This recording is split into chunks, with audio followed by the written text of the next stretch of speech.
आइए पुरस्कार की ओर। आप हैं श्री जगदीश यादव, सहरवा के निवासी हैं। श्री जगदीश बाबू सहरवा के निवासी हैं। श्रद्धालु की ओर से 101 रुपये की पुरस्कार आए हैं।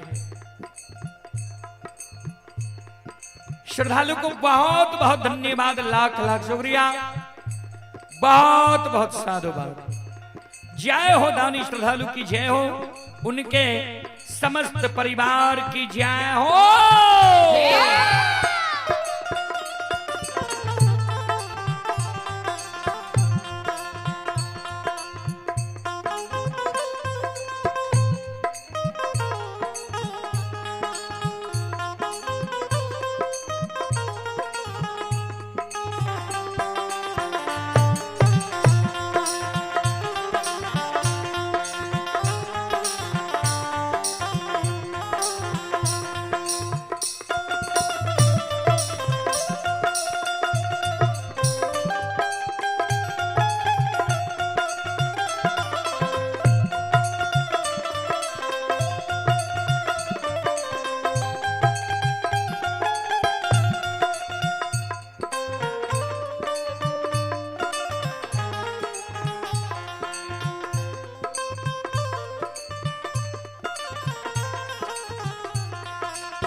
श्रोता बंधु,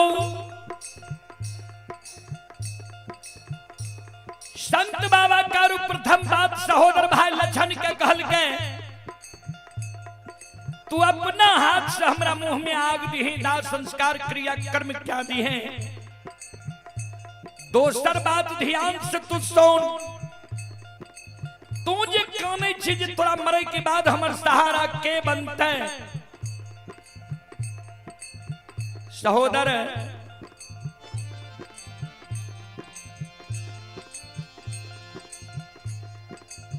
जहिना तू जिंदा में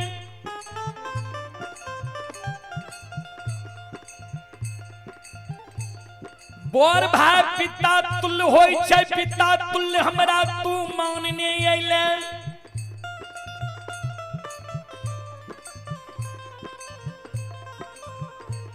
हमहू तोरा छोट भाई अनुज भाई पुत्र के समान होय छै, पुत्र के समान तोरा मानने लियो।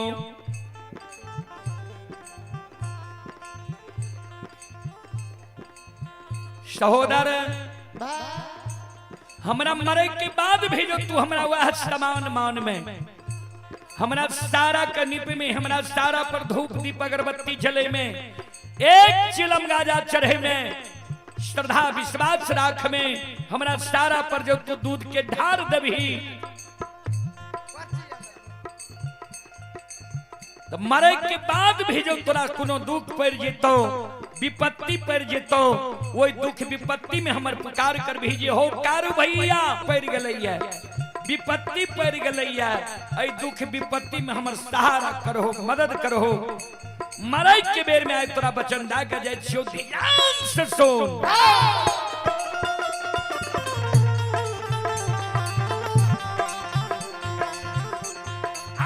और मरलो में साहो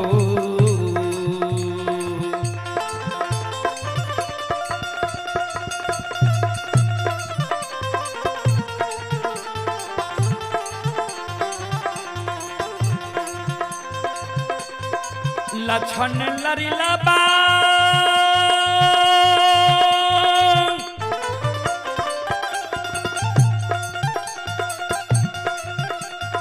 और मारलो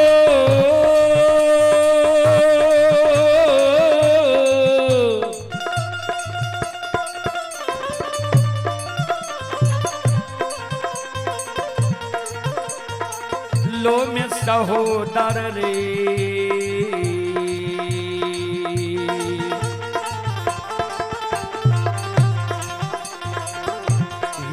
भैया बन के लछन बबुआ तोरा लिए रह बौरे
आइए आप ही दुखी यादव के सुपुत्र नीतीश कुमार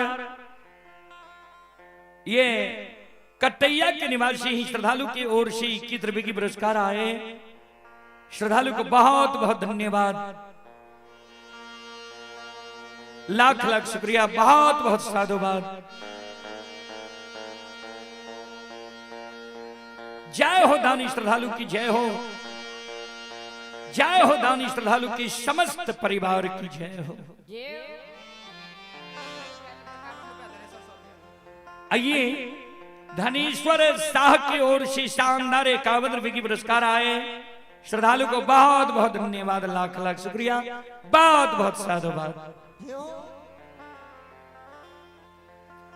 इतने को बात संत बाबा कारू कहल के, कारू बाबा के पंच भौतिक शरीर से जीवात्मा निकल गए, तन से प्राण निकल गए। समाज के लोग कारू बाबा के सरहा घाट पर ला गए, लक्षण मुंह में आग दल के दाह संस्कार क्रिया कर्म भा गए। लेकिन 4 दिन कारू बाबा के मरल भेले, चौथे दिन से छोटका भाई लक्षण कारू बाबा के सारा के नीपे धूप दीप अगरबत्ती जलावे, फूल चढ़ावे। कारू बाबा कल के 1 चिलम गाजा चढ़ावे, लक्षण जोरा चिलम गाजा चढ़ावे। लक्षण संकल्प लाल के जा तक कारू भैया के पूजा नहीं करबे ता तक भोजन नहीं कर।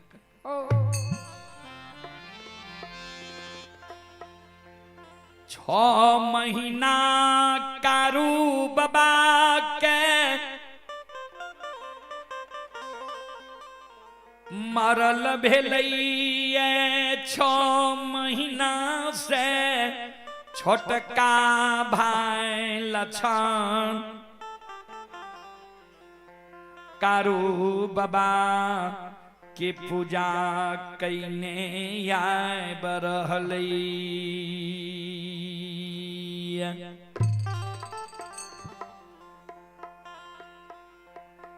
एक ते यादव वंश में कारू बाबा से बौर भाई महीनाथ काशी में पढ़ के ज्योतिष पंडित विद्वान आचार्य बनले। बनगांव महिषी के विद्वान लोग महीनाथ बाबा के हैं सिद्धूस के मार। यादव वंश में कहीं पंडित भेलाइए, वह वंश में लक्षण भूत की पूजा करे लगले, सारा के पूजा करे लगले। विद्वान लोग मन में सोचे जे वंश में काशी के पढ़ल पंडित ज्योतिष विद्वान आचार्य, वो वंश में भूत की पूजा है। श्रोता बंधु ध्यान दो,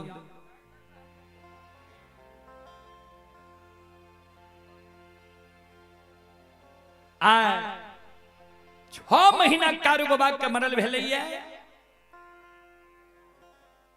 आय महीनाथ बाबा पाखर पेड़ पर बैस के पोथी पुराण पढ़े छे, समाज के लोग के पोथी पुराण पढ़ के समझावे छे। आय मेहनत छिए मानव जब मर जाय छै त कर्म के अनुसार दोसर योनि में जन्म होय छै। आइए पुरस्कार की ओर अभी जो आप लोग यह कार्यक्रम देख रहे हैं, यह कार्यक्रम Rudal Panjiyar YouTube channel, Rudal Panjiyar Facebook page पर यह कार्यक्रम अभी लाइव चल रहा है।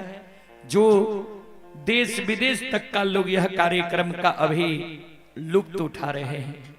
आइए उसी कड़ी में आप हैं शिवम कुमार लवही लोखा के निवासी हैं। 101 रुपए की पुरस्कार आए हैं। श्रद्धालु को बहुत बहुत धन्यवाद, लाख लाख शुक्रिया, बहुत बहुत साधुवाद। जय हो दानी श्रद्धालु की जय हो, जय हो दानी श्रद्धालु के समस्त परिवार की जय हो। अइला से बकिया बाबा तोहरे दोरिया हो बाबा हो।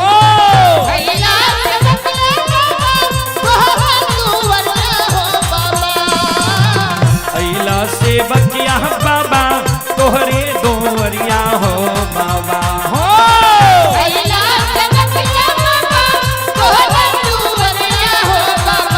बाबा हो सेवक के मन के मनोरथ पूरी हो बाबा। बाबा हो सेवक के मन के मनोरथ पूरी हो बाबा। बाबा हो सेवक के भाग्य कहू जगैया हो बाबा। तोहरे दोरिया में अइला पूजरिया हो।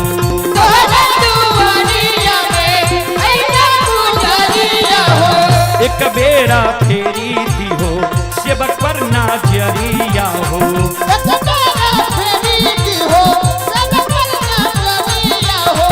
तेरो सहता सेवा तोहरे दोरिया हो बाबा हो।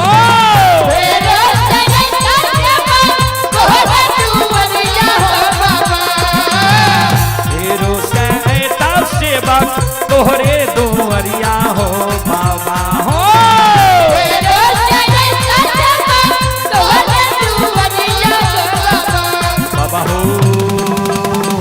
सेवक के बिगड़ी का बनी हो बाबा। सेवक के बिगड़ी का बनी हो बाबा हो। सेवक के भाग्य कहू जगैया हो बाबा। बाबा हो सेवक के मन के मनोरथ पूरी हो बाबा। बाबा हो सेवक के बिगड़ी का बनी हो बाबा।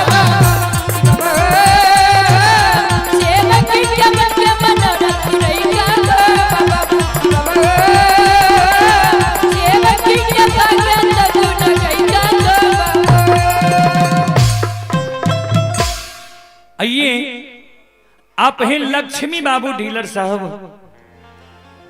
लक्ष्मी बाबू डीलर साहब माखन पट्टी के ओर श्री श्रद्धा के साथ बड़ी उधार दिल से 101 रुपए की पुरस्कार आए। श्रद्धालु को बहुत बहुत धन्यवाद, लाख लाख शुक्रिया, बहुत बहुत साधुवाद। बोल बोल सच्चे दरबार की। संत शिरोमणि श्रोताबंदो, मां बहन बाबू भैया सब। एक तो यादव वंश में महिनाथ बाबा पैर के पंडित बनले, दोसर लक्षण भूत की पूजा करे लगले, सारा के पूजा करे लगले। बनगांव महिषी की विद्वान लोग महिनाथ बाबा कहीं से दुष्ट के मारे यादव वंश में कहीं पंडित भेलाइए। श्रोता बंधु आज 6 महीना कार्य बाबा का मरल भेलैया। बड़का भाई महिनाथ पंडित पाखर के पेड़ पर बैस के पोथी पुराण पढ़े छे, समाज के लोग के पोथी पुराण पढ़ के समझावे छे जे आय महिनाथ बाबा के विषय छिए मानव जब मर जाय छे त कर्म के अनुसार दोसर योनि में जन्म होय छे।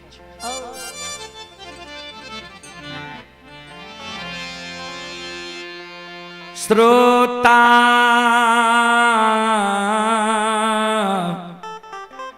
भगवान यो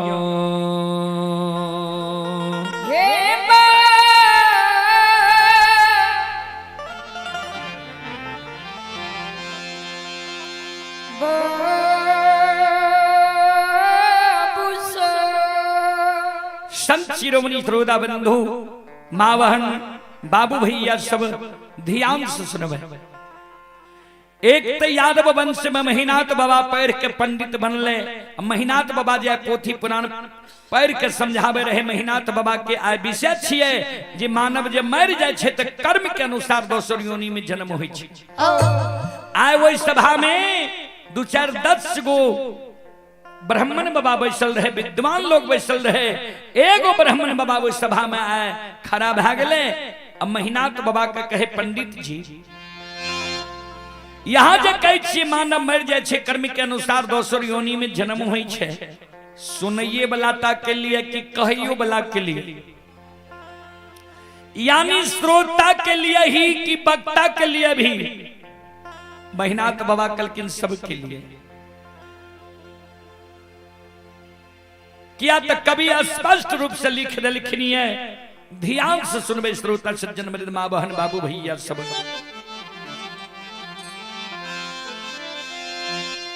कार में प्रधान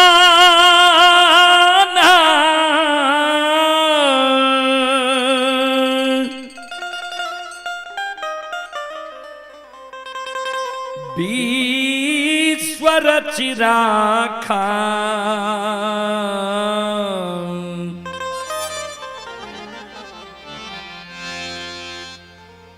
जो जस करई तास फल चाखा।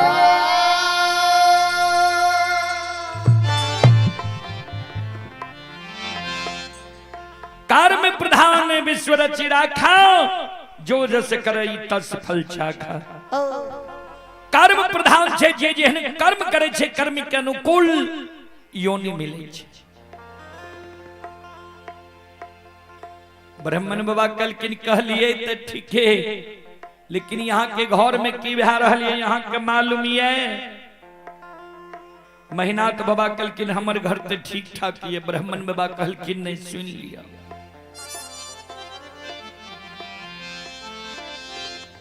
आज से 6 महीना पहले यहाँ के भाई कारू मैर गेल, नियम के विरुद्ध अक्षत भतीजा यहाँ भाई से आग दिले लिए। 4 दिन कारू के मरल भेल। चौथे दिन से यहाँ के छोटका भाई लक्षण, एक तो नियम के विरुद्ध अक्षत भतीजा भाई से आग दिले लिए। चौथे दिन से यहाँ के छोटका भाई लक्षण कारू के सारा के नीपइये, धूप दीप अगरबत्ती जलाबइये, फूल चढ़ाबइये, दूध की ढाल दैये। जय वंश में काशी के पढ़ल पंडित ज्योतिष विद्वान आचार्य, वही वंश में भूत की पूजा है। संत शिरोमणि श्रोता बंधु मां बहन बाबू भैया सब मुहामुही जे कोई मानव के कोनो बात कहियो ने सभा भंग भ जाय छे। महीनाथ बाबा सभा भंग भ गेले। सभा सब समाज लोग अपना अपना घर गेले। महीनाथ बाबा मन में सोचल के आव लक्षण के समझावे ले पड़ते। लक्षण गाय चरा के लहठा बथान पर गाय के रोकल या महीनाथ बाबा चले ले लहठा बथान पैसा ले। लक्षण के बाल के सहलावे। सुनै छियै तू कारू के पूजा करे छो, जहां बैसे छो कारू के चर्चा करे छो। कारू तोरा बहुत माने रहा, लार प्यार दे रहा, प्रेम दे रहा, लेकिन कारू जिंदा नहीं छे, मरने गए। जय वंश में हम काशी के पढ़ल पंडित ज्योतिष विद्वान छिया, वही वंश में तोरा हम भूत के पूजा नहीं करे ले देबो। से लक्षण है हो कारू आई के हो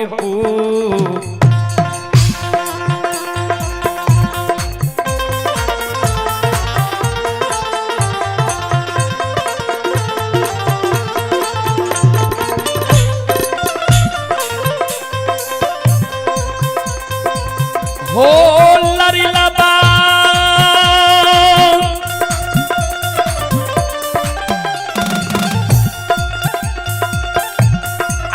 हो कारू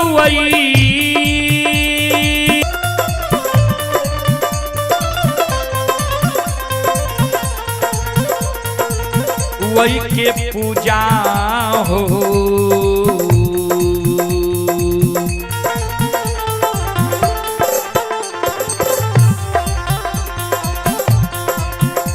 हे हो छोड़िए दे हो लक्षण बबुआ,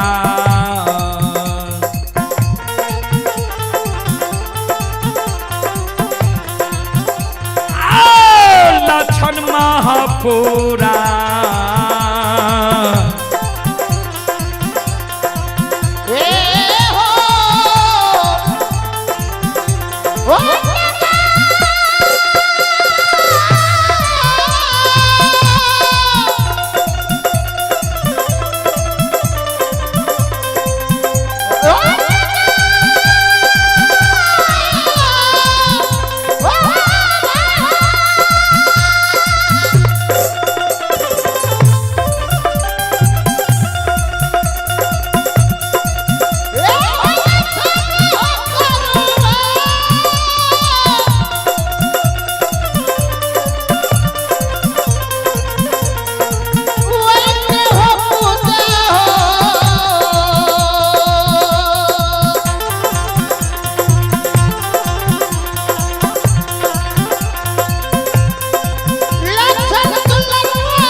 पूजा करना है छोड़ दे, और नाम लेना भूल जा। मुहा मुही लक्षण कुछो नहीं कहल के जे कारू के करना पूजा करना छोड़ब कि नहीं, नाम लेना भूलब कि नहीं। लेकिन मेहनाथ बाबा के बात के लक्षण के प्रभाव नहीं पड़ल।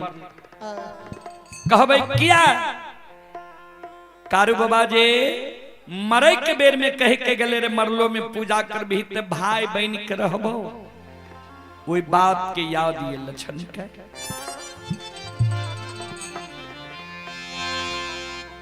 लक्षण जब कारू बाबा के पूजा नहीं कैल के नहीं छोड़ के, बड़का भाई मेहनाथ पंडित मन में सोचे आप जब लक्षण के एक चाट मारबे तामस देबे, समाज के लोग हमसे बड़ो समाज होई छे। समाज के मरर मंजन प्रमुख लोग के बुला ले छिए आ कहबे लक्षण के बुझा दियो समझा दियो जे कारू के पूजा नहीं करे, नहीं कारू के नाम ले, नहीं कारू के चर्चा करे। आए मेहनाथ बाबा महापुरा नगरी के मरर मंजान प्रमुख लोग के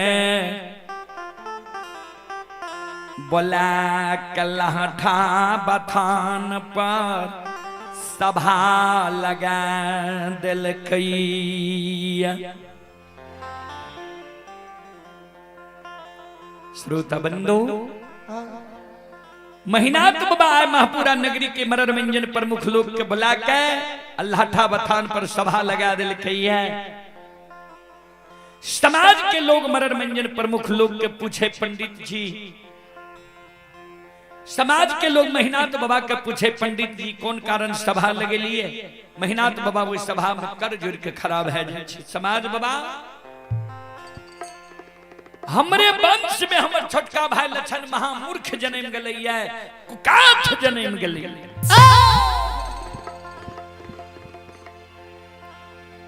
जे कारू मर गए, जे कारू के सब समाज मिलकर सरहा घाट पर जला के धुआं आसमान उड़लिए, वे कारू के पूजा लक्षणा करे छे, नाम जपे छे।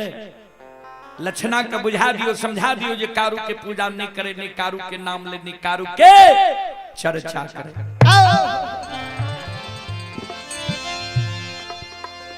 समाज के मरार मंजान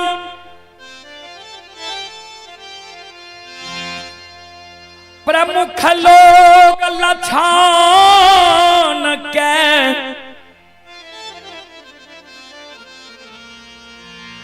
बोला के बीच सभा में बैसा ललकई लछन के समझावे लछन हो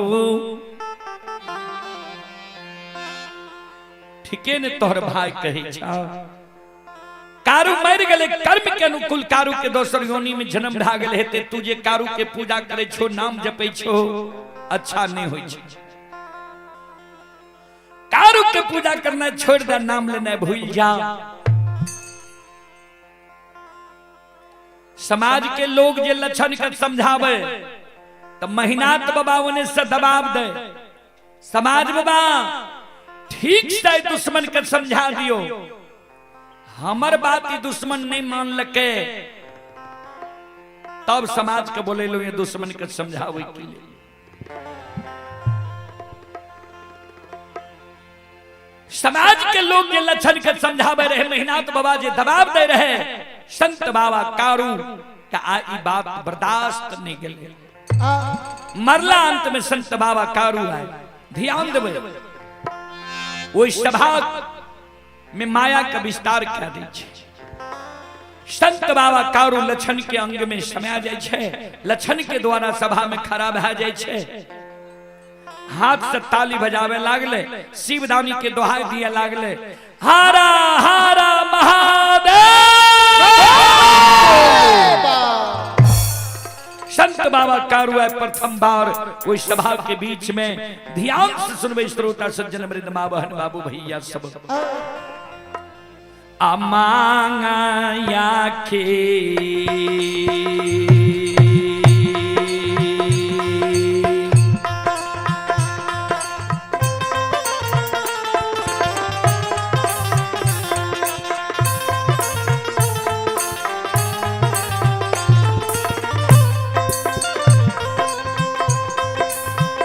हो बैरागी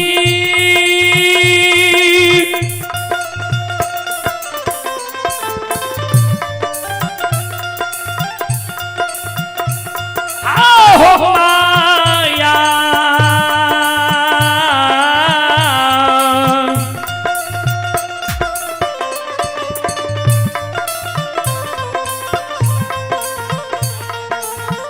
या खेलीला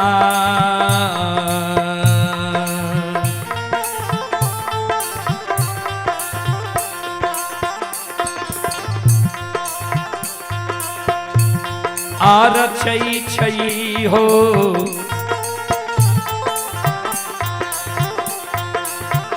कारू बाबा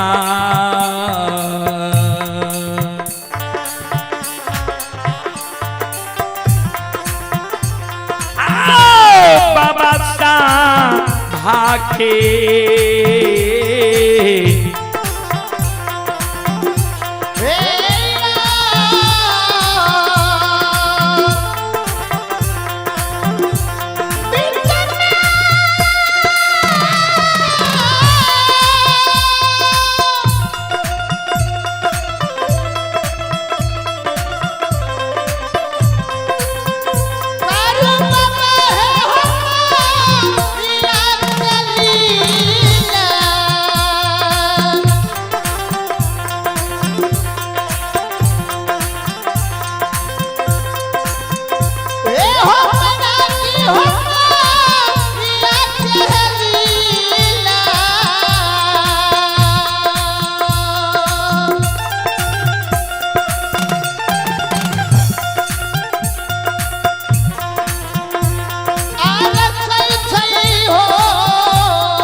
ये पुरस्कार की ओर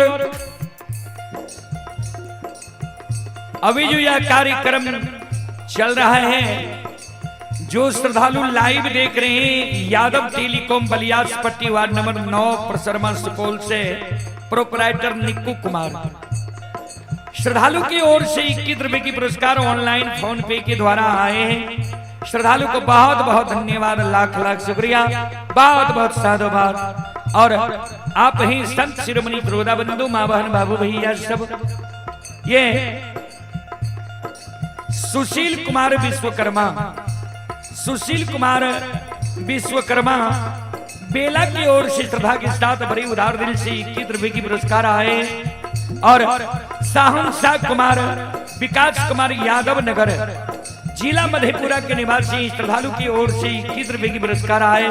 श्रद्धालु को बहुत बहुत धन्यवाद, लाख लाख शुक्रिया।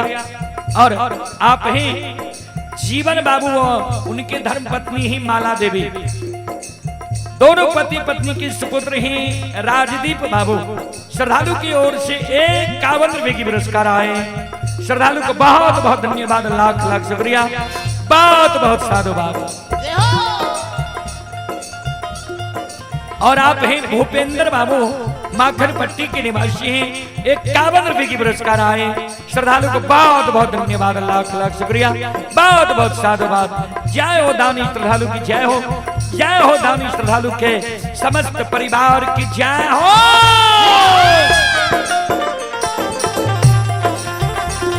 और आप ही संत शिरोमणि प्रोदा बंधु टुनटुन बाबू की पूजनीय माता जी, टुनटुन बाबू के पूजनीय माता जी की ओर से 51 रुपए की पुरस्कार आए। श्रवण कुमार, ये माखन पट्टी यानी स्थानीय निवासी श्रवण कुमार की ओर से 201 रुपए की पुरस्कार आए। श्रद्धालु को बहुत बहुत धन्यवाद, लाख लाख शुक्रिया, बहुत बहुत साधुवाद। जय हो दानी श्रद्धालु की जय हो, उनके समस्त परिवार की जय हो।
लक्षण के अंग में जे कार्य बाबा समय गले, लक्षण जे खराब है, हाथ से ताली बजावे लागले। समाज के लोग कहे ठीके लक्षणा खिरहरी वंश में महामूर्ख जने में गलैया। समाज के शब्द सुन के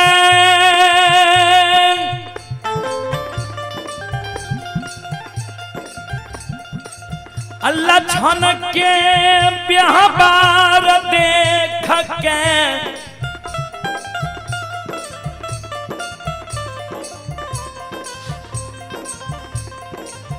आज बड़का भाई महीनाथ पंडित के क्रोध बर्दाश्त नहीं के लिए महीनाथ बाबा वो सभा में खड़ा रह गए। कर जोड़ लड़के हो समाज बाबा,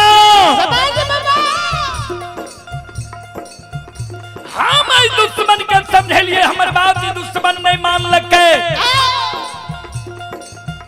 समाज समाज के बोले दुश्मन के समझावे के लेल समाज के आज्ञा के भी दुश्मन भंग क्या दिल के दक्ष के आज्ञा के जे दुश्मन भंग क्या दिल के तो दक्ष के द्रोही भै गेले। दक्ष के द्रोही जब भै गेले तो दक्ष द्रोही बचे न कोई, जो बचे सो बावर होई।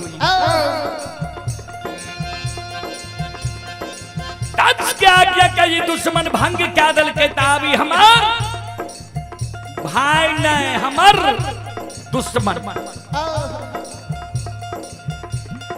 समाज बाबा आए सभा में दुश्मन लक्षणा के हम 7 दिन के समय दै छियै।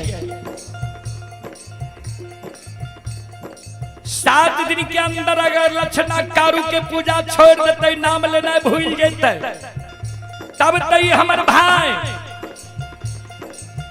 अगर 7 दिन के अंदर लक्षणा कारू के पूजा नहीं छोड़ लके, नाम लेना नहीं भूल लेते, हमर भाई नहीं हमार दुश्मन।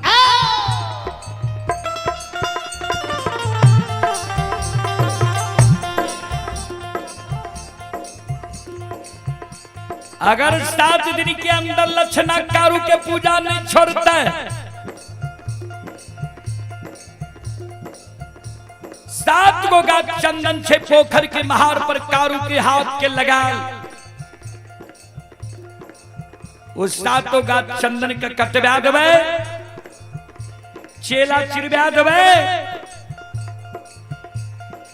सरहा घाट पर 7 गाछ चंदन के चेला के ढेर लगवा देवे। 7 गाछ चंदन के चेला पर दुश्मन लक्षणा के बैसा देवे, हम अपना हाथ से वो चेला में आग लगा देंगे।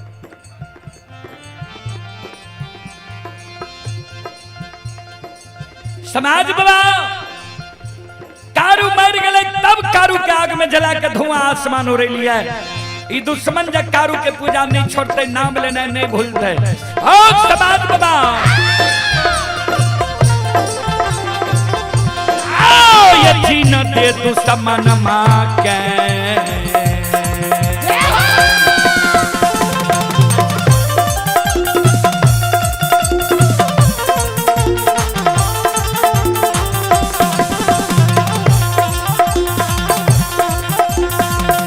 सुन भैया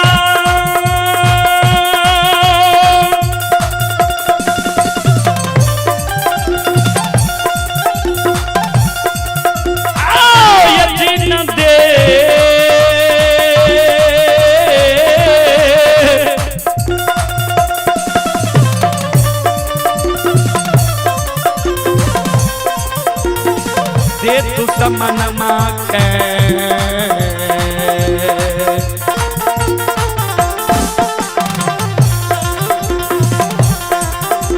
हो आग में जला कर समाज बाबा,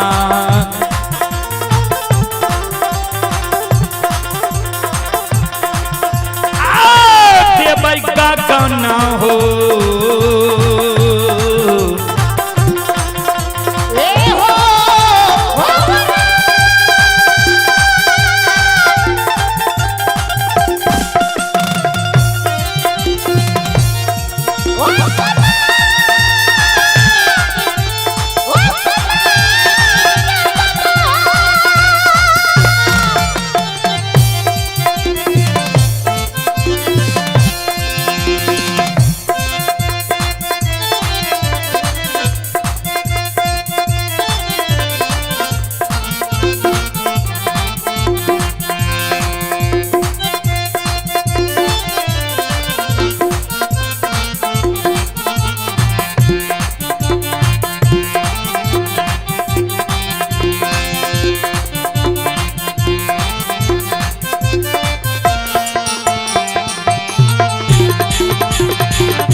सुनो सुनो सुन भैया सुन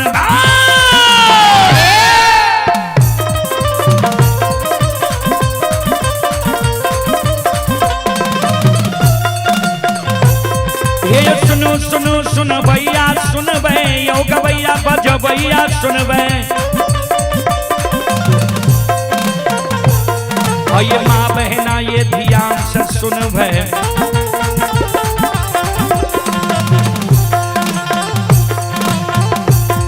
ये धर्म की बात करे सुन बे मालिक की लीला का सुन बे बरबर लीला को शायर चल गए माया लगे लगे रासर चल गए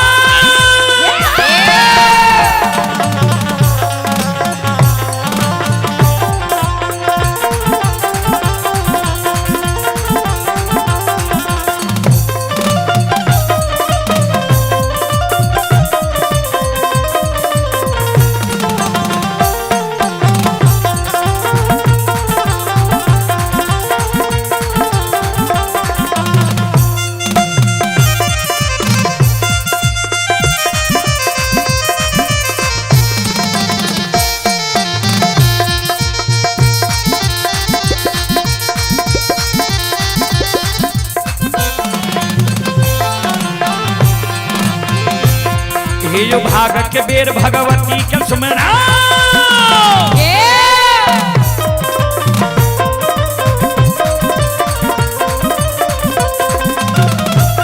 हे जो भाग के बेर भगवती के सुमरो सादा भवानी जगदम्बा के सुमरो हे जो ज्ञान देवैया गुरु बाबा के सुमरो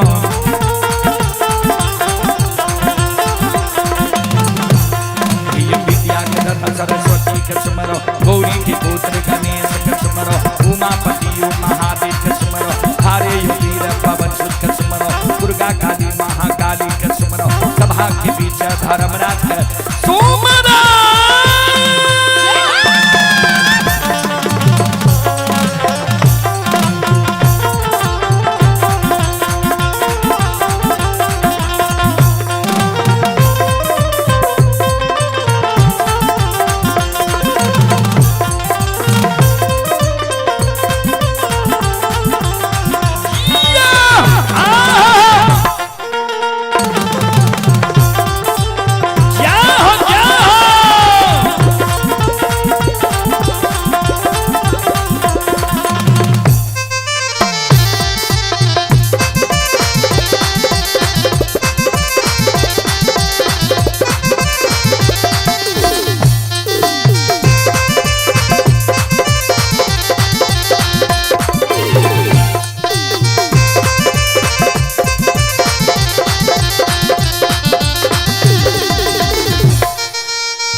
ये पुरस्कार की ओर ऑनलाइन फोन पे के द्वारा पुरस्कार आए हैं। आप हैं रणविजय कुमार राय। रणविजय कुमार राय ये श्रद्धालु ग्राम घोंघेपुर थाना महिषी जिला सहरसा के निवासी हैं और ये श्रद्धालु अभी विदेश में यानी दुबई में यह कार्यक्रम यूट्यूब फेसबुक के जरिए देख रहे हैं। ये श्रद्धालु दुबई से 51 रुपए की पुरस्कार भेजे हैं। श्रद्धालु को बहुत बहुत धन्यवाद, लाख लाख शुक्रिया, बहुत बहुत साधुवाद। जय हो दानी श्रद्धालु की जय हो, जय हो दानी श्रद्धालु के समस्त परिवार की जय हो। और आप ही संत शिरोमणि प्रोदाबंधु अखिलेश कुमार जी की ओर से 22 रुपए की पुरस्कार आए हैं। शंभू कुमार की ओर से 21 रुपए की पुरस्कार आए हैं। शिवेंद्र कुमार की ओर से 11 रुपए की पुरस्कार आए हैं। विभूति पासवान की ओर से 51 रुपए की पुरस्कार आए हैं। श्रद्धालु को बहुत बहुत धन्यवाद, लाख लाख शुक्रिया, बहुत बहुत साधुवाद। जय हो दानी श्रद्धालु की जय हो, उनके समस्त परिवार की जय हो। और आप हैं अच्छे लाल यादव, अच्छे लाल यादव के सुपुत्र हैं अखिलेश कुमार मंजेश रंजेश, ये जोगबनी के निवासी हैं। श्रद्धालु की ओर से 22 रुपए की पुरस्कार आए हैं। श्रद्धालु को बहुत बहुत धन्यवाद। आप हैं जय मां भगवती बैठी से शिवेंद्र कुमार के, ये शिवेंद्र कुमार भारती अभी पंजाब में यह कार्यक्रम लाइव देख रहे हैं। बहुत बहुत धन्यवाद, लाख लाख शुक्रिया, बहुत बहुत साधुवाद। और आप ही श्रोता सज्जन वृंद डॉक्टर शैलेंद्र महतो माखन पट्टी के निवासी हैं, 21 रुपए की पुरस्कार आए हैं। पिंटू बाबू के सुपुत्र नीतीश कुलकर्णी मखन पट्टी के निवासी हैं, 21 रुपए की पुरस्कार आए हैं। कामेश्वर महतो मखन पट्टी के निवासी हैं, 51 रुपए की पुरस्कार आए हैं। Yadav sound and tent house Makhan Patti proprietor Narayan ji की ओर से 51 रुपए की पुरस्कार आए हैं। श्रद्धालु को बहुत बहुत धन्यवाद, लाख लाख शुक्रिया। मनोज कुमार महतो के पूजनीय माताजी मखन पट्टी के निवासी, माताजी की ओर से 101 रुपए की आशीर्वाद हमारे मंडली के लिए आए हैं। माताजी के चरण कमलों में कोटि कोटि नमन करता हूँ, आशीर्वाद चाहता हूँ। और आप हैं संत शिरोमणि सरोदा बंधु परमेश्वरी दास छोटे कटैया, ये धोरे कटैया के निवासी हैं। परमेश्वरी दास की ओर से 11 रुपए की पुरस्कार आए। श्रद्धालु को बहुत बहुत धन्यवाद, लाख लाख शुक्रिया, बहुत बहुत साधुवाद। जय हो दानी श्रद्धालु की जय हो, जय हो दानी श्रद्धालु के समस्त परिवार की जय हो।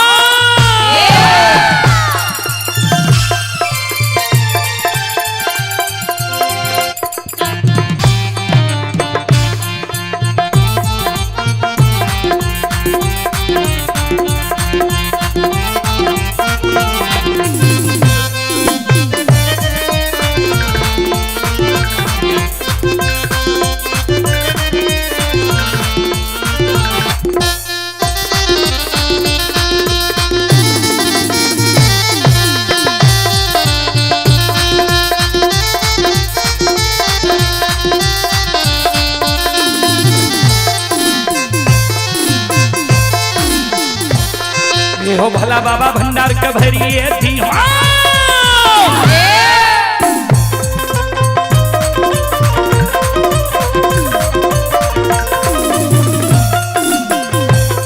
ये हो भला बाबा भंडार का भरिए थी हो।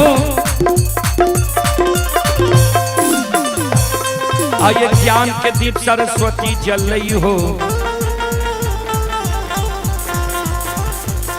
आये तन से ने भूलता मन से ने छोड़ता, सिर में सवैया से दी हो, सेवक के मन की मनोरथ रही हो।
आप हैं स्वर्गीय धनेश्वर बाबू के पोता हैं अमित कुमार पटेल, ग्राम झालारी, थाना ग्वालपारा, जिला मधेपुरा। श्रद्धालु की ओर से श्रद्धा के साथ बड़े उदार दिल से 21 रुपए की पुरस्कार आए हैं। Santosh Kumar, gram Gauravgarh, ward number 2, नगर निगम सहरसा। उनके सुपुत्री ही कुसुम कुमारी, नीसू कुमारी। ये बेंगलोर में भी यह कार्यक्रम लाइव देख रहे हैं। श्रद्धालु की ओर से 21 रुपए की पुरस्कार आए हैं। दुलार चंद कुमार की ओर से 11 रुपए की पुरस्कार आए हैं। और आप ही लव कुश और सौरभ कुमार, पूजा कुमारी, पिता श्री राम यादव, ग्राम सतबेर, पोस्ट कोपरिया, थाना सलखुआ, जिला सहरसा। श्रद्धालु की ओर से 21 रुपए की पुरस्कार आए। श्रद्धालु का बहुत बहुत धन्यवाद, लाख लाख शुक्रिया, बहुत बहुत साधुवाद। आप हैं नूनूलाल शाह मक्खन पट्टी 25 रुपए की पुरस्कार आए हैं। और नागेंद्र चौधरी मक्खन पट्टी के निवासी हैं 21 रुपए की पुरस्कार आए हैं। श्रद्धालु को बहुत बहुत धन्यवाद, लाख लाख शुक्रिया, बहुत बहुत साधुवाद। जय हो दानी श्रद्धालु की जय हो, जय हो दानी श्रद्धालु के समस्त परिवार की जय हो।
ये जो भक्ति के बस भगवान बसैया,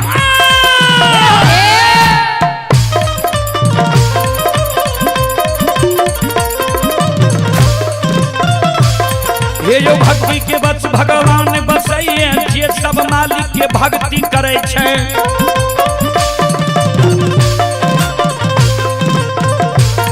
ये जो मन तन धन से भजबे करे छे।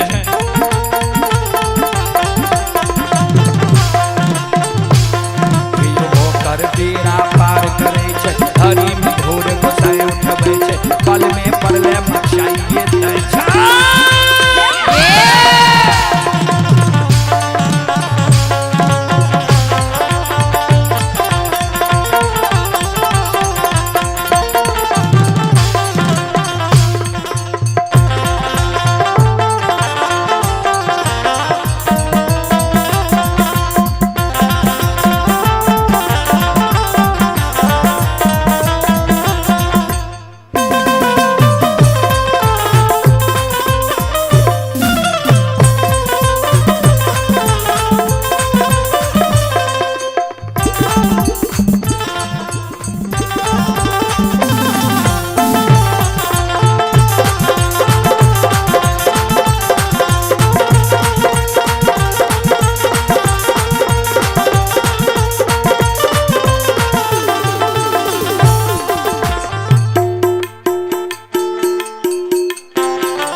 कुमार, ग्राम सहमौरा, थाना सोनबरसा, राज्य जिला सहरसा के निवासी श्रद्धालु ऑनलाइन फोन पे के द्वारा 21 रुपए की पुरस्कार भेजे हैं। श्रद्धालु को बहुत बहुत धन्यवाद, लाख लाख शुक्रिया, बहुत बहुत साधुवाद।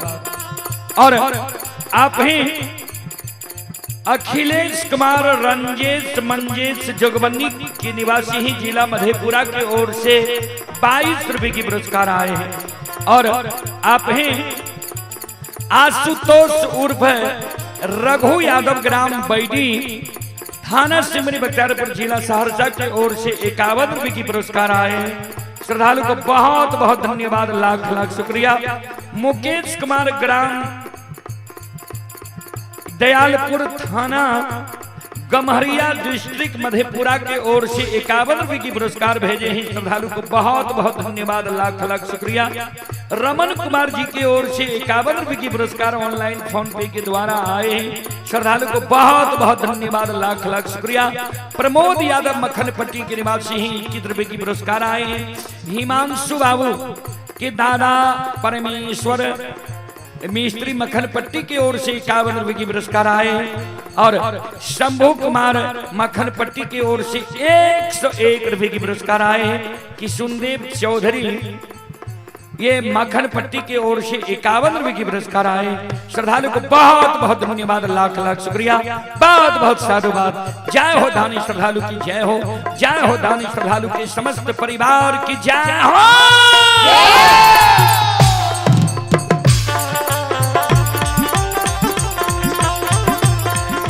ये दानी के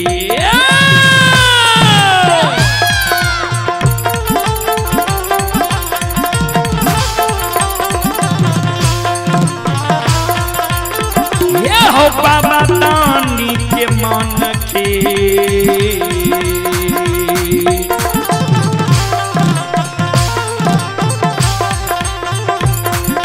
मनोरथ हो ठाकुर जी,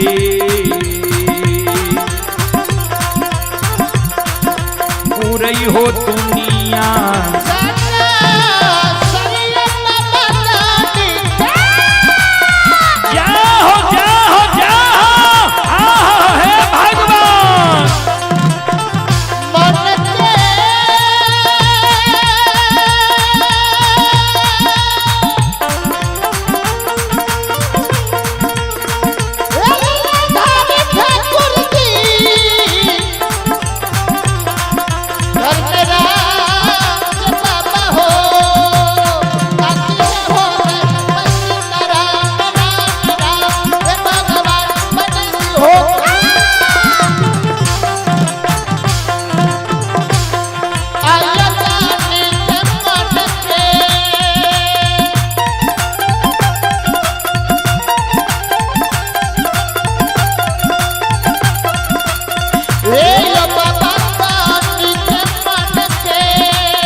श्रोताबंधु,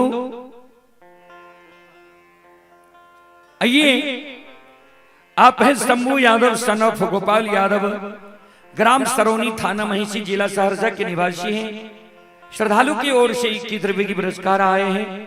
और आप हैं संत श्रोमणी श्रोताबंधु शबनम कुमारी, सोनम कुमारी, सोनाक्षी कुमारी, अभिमन्यु कुमार, ग्राम पोस्ट झलारी, थाना ग्वालपारा, जिला मधेपुरा 21 रुपए की पुरस्कार आए हैं। और संत शिरोमणि श्रोताबंधु आशुतोष कुमार बैडी, भवदेवा, सिमरी बख्तियारपुर, सहरसा के ओर से 51 रुपए की पुरस्कार आए हैं। श्रद्धालु को बहुत बहुत धन्यवाद, लाख लाख शुक्रिया, बहुत बहुत साधुवाद। जय हो दानी श्रद्धालु की जय हो, उनके समस्त परिवार की जय हो। और जो बोल करके व्हाट्सएप में भेज रहे हैं, कृपा करके आप नाम लिख कर भेजें। संत शिरोमणि श्रोताबंधु, माँ बहन, बाबू भैया सब संत शिरोमणि श्रोताबंधु ध्यान देवे। संत बाबा कारू लक्षण के अंग में समय के सभा में कह दिल के लक्षण के अंग में जो समय गए महीना तो बाबा स्पष्ट कह दिल के जो 7 दिन के अंदर जो लक्षणा कारू के पूजा नहीं छोड़ते 8वें दिन 7 का चंदन के चेला में जला कर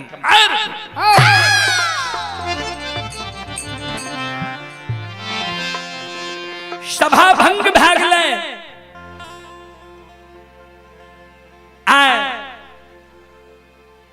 8वें दिन महीना तो बाबा मन में सोचे जे लक्षणा कारू के पूजा छोड़लके कि नहीं छोड़लके एक बार देखल जाए। जाए रास्ता से लक्षण जा रहे कारू बाबा के पूजा करे ले वही रास्ता पर जाके आए बड़का भाई महीना पंडित छिप के बैस गए। लक्षण आए सवेरे सवेरे स्नान कर लेलकै कमंडल में दूध ला लेलकै फुलडाली में फूल धूप दीप अगरबत्ती 2 गो चिलम में गाजा भर के फुलडाली में ला लेलकै जा रहले कारू बाबा के पूजा करे ले।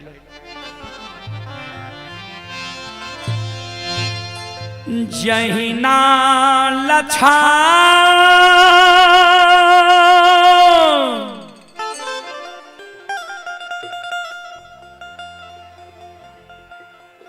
महीना बाबा के नजदीक पहुंचई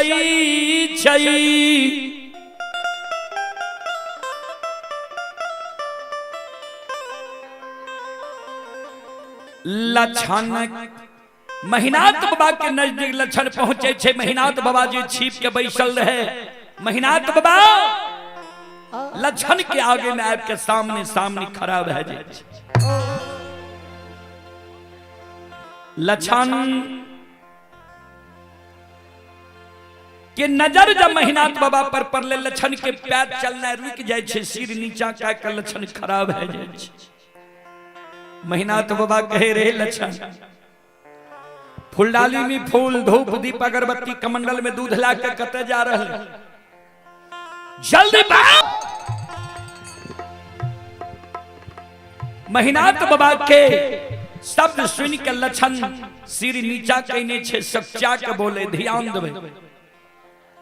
12 वर्ष लक्षण की उम्र है आज तक बड़का भाई महीनाथ पंडित के मुहा मुही नहीं बोले ले रहा है। आज जब महीनाथ बाबा कह दिल के फुलडाली में फूल धूप दीप अगरबत्ती कमंडल में दूध ला के कते जा रही है लक्षण सिर नीचा कहने छे सच्चा के बोले जे मंझला भैया कारू के पूजा करे ले सरहा घाट पर जाए। इतने को बात लक्षण बोले ले महीनाथ बाबा के क्रोध के सीमा नहीं रही।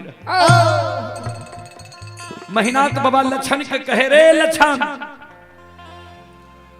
आज से 7 दिन पहले तोरा वही सभा में की समझेली और बोल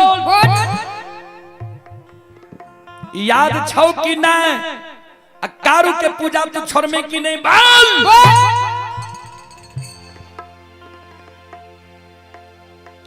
महीनाथ बाबा के क्रोध देख के लक्षण के शरीर थर थर थर थर कांपे लगे। फुलडाली के धरती पर राख दल के कमंडल के दूध के धरती पर राख दल के दोनों कर जोड़ के बड़का भाई महीनाथ पंडित के चरण में प्रणाम करे। महीनाथ बाबा के कहे ए ओ बड़का भैया तुम माय के कोई से बोर भाग के जन्म लेल होइया हम माय के कोई से छोट भाग के जन्म ले लिए। बड़ भाई पिता तुल्य होय छे छोट भाई अनुज भाई पुत्र के समान होय छे। तू जे हमरा कहबा जे लक्षण ए महपुरा नगरी में तू भोजन करना छोड़ दे तोहर बात हम मान लबा महपुरा नगरी में हम भोजन करना छोड़ सके छिया। तू जब कहबा जे लक्षण ए महपुरा नगरी में तू जल पीना छोड़ दे तोहर बात हम मान लबा महपुरा नगरी में हम जल पीना छोड़ सके छिया। तू जमरा का बाजे लक्षण ऐ महपुरा नगरी के धन संपत्ति में तोहर कोई हिस्सेदारी नहीं छो। धन संपत्ति के लोभ त्याग के अय महापुरा नगरी से हम भाग सब बात भैया हम तोहर मान लेबा, लेकिन एगो बात हम तोहर नहीं मानबा। तू जे कहे छो कारू के पूजा करना है छोड़ दे, नाम लेना है भूल जो। जे कारू भैया हमरा गोद में बैठा के माखन मिश्री खुआ मलाई खिले लिखे, वो कारू भैया के ने हम नाम लेना है भूलबा, अन्ने पूजा करने छोड़बा। हमरा कहे छो ने कारू के पूजा नहीं छोड़बी तो तोरा आग में जला के मार देबो, कारू के नाम लेना नहीं भूलबी तो तोरा जिंदा आग में झरका के मार देबो। आग में जला के हमरा तू मार देबो, आग में जल के हम मर जेबो। लेकिन जा तक हमरा तन में प्राण रहता, हमरा आई पंच भौतिक शरीर में रमता राम रहता। ए कारू भैया भैया हमारा तो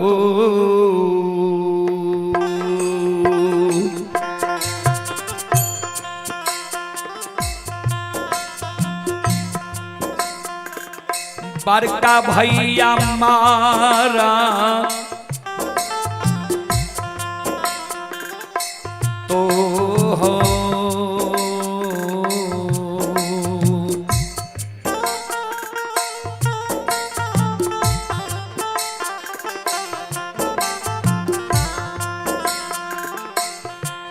आहोता आमनाए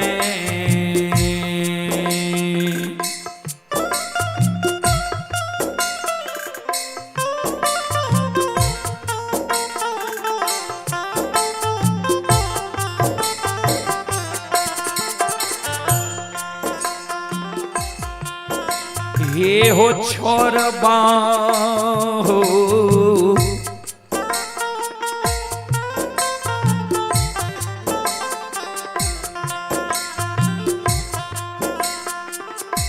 बड़का भैया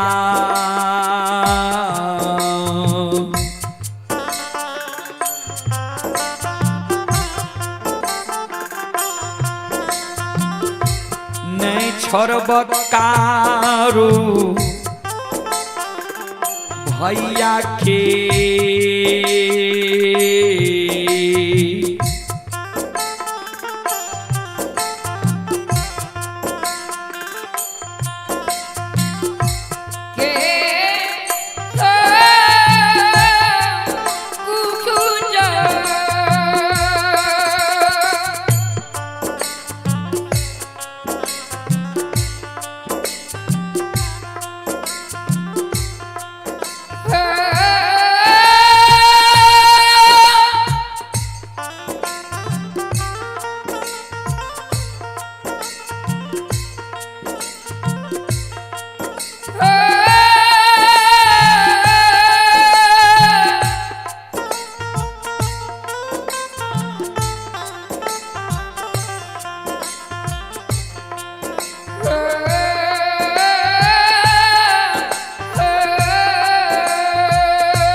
मरतो दाम नहीं वही सहोदर भाई के नाम लेना छोड़बा नहीं पूजा करने छोड़बा।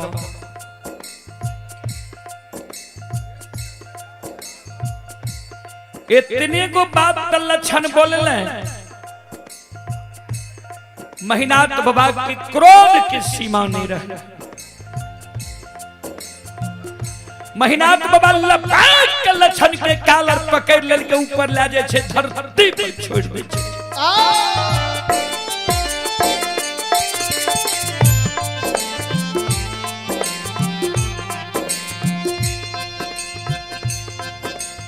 महीनाथ बाबा कल कह रहे दुश्मन समाज में कोई समाज की हिम्मत नहीं होई छे जे महीनाथ पंडित की आज्ञा के भंग करिए या महीनाथ पंडित के मुहा मुही जवाब करिए। तू हमरे वंश में जन्म के हमरा मुहा मुही जवाब क्या दलही है जे सब बात मान लब एगो बात नहीं मानब, कारू भैया के पूजा नहीं छोड़बा। जा तू कारू के पूजा नहीं छोड़बे, तू मरे के लिए तैयार बाजो।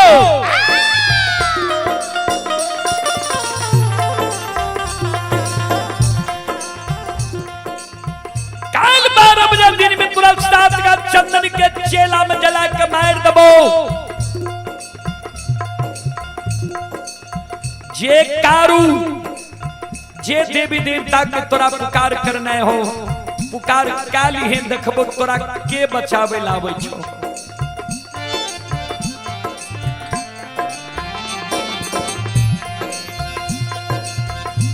आइए आप हैं रमन कुमार जी और यह के निवासी ही रमन कुमार जी की ओर से 71 रुपये की पुरस्कार आए हैं। लालू मालाकार जी बिजवार के निवासी हैं, श्रद्धालु की ओर से 11 रुपये की पुरस्कार आए हैं। इंद्रजीत कुमार जी की ओर से शानदार 21 रुपये की पुरस्कार आए हैं। भगवान श्रद्धालु की मनोकामना को पूर्ण करे, मां सरस्वती परिवार में बाल बच्चे को सद्बुद्धि सद्ज्ञान दे। सोनू कुमार जी की ओर से 21 रुपये की पुरस्कार आए हैं। मुन्नी देवी की ओर से शानदार 51 रुपये की पुरस्कार आए हैं। श्रद्धालु को बहुत बहुत धन्यवाद, लाख लाख शुक्रिया, बहुत बहुत साधुवाद। ये सोनू यादव जी माखन पट्टी सुपौल के निवासी ही, श्रद्धालु के बहुत बहुत धन्यवाद, लाख लाख शुक्रिया, बहुत बहुत साधुवाद। और आप ही संत शिरोमणि श्रोता बंधु मां बहन बाबू भैया सब। विशाल कुमार, ये विशाल कुमार संजीत यादव मक्खन पट्टी की ओर से 101 रुपये की पुरस्कार आए हैं। श्रद्धालु को बहुत बहुत धन्यवाद, लाख लाख शुक्रिया, बहुत बहुत साधुवाद। जय हो दानी श्रद्धालु की जय हो, उनके समस्त परिवार की जय हो।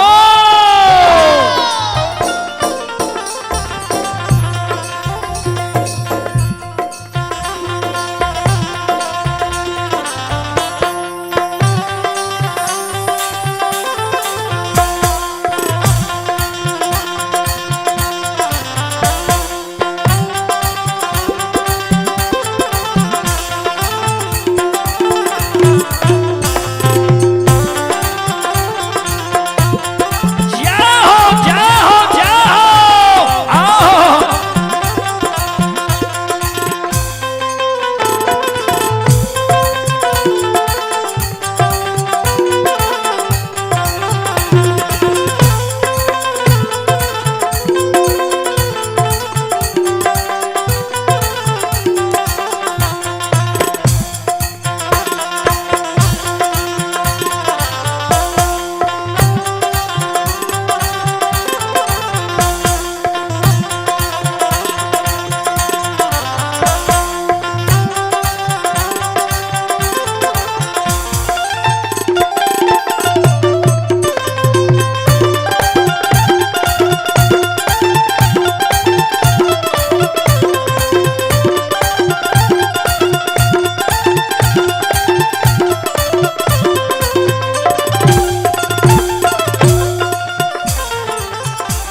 सुनबे भाई सन ही तने यही दुनिया में भाई सन दुश्मन नहीं हुई है।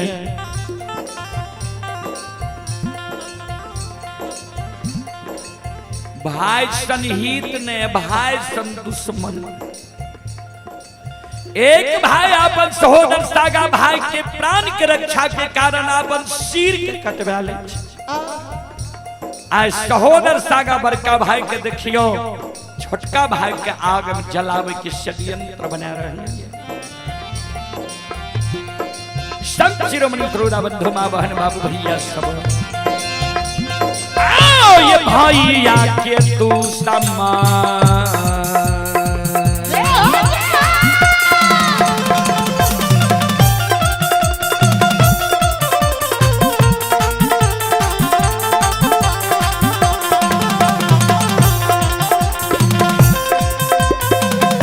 सुन भैया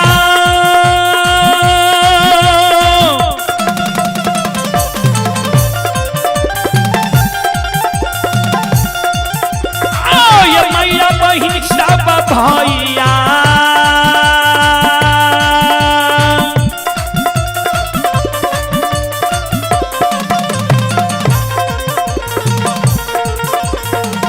या के तू समान।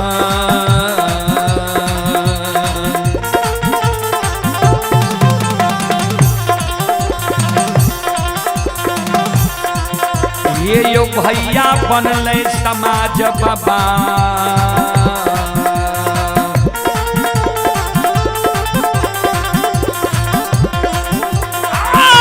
बनले महापुरा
भाई सन ही तने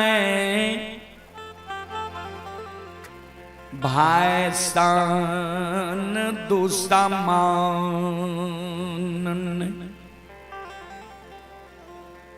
संत शिरोमणि श्रोता बंधु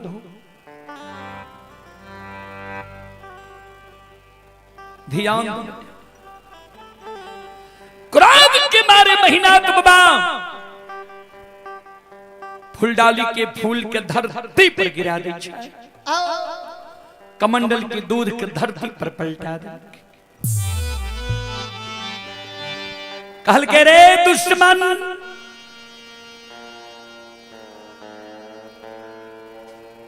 काल 12 बजे दिन में तुरंत 7 का चंद्र के चेला में जला के मार दबो।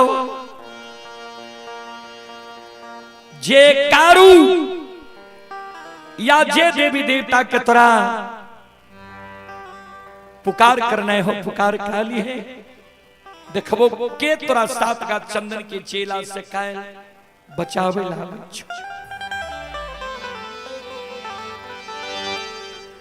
क्रोध के मारे महीनाथ बाबा ओई जगह से भागल भागल महापुरा डीह पर पहुँच जाए छी।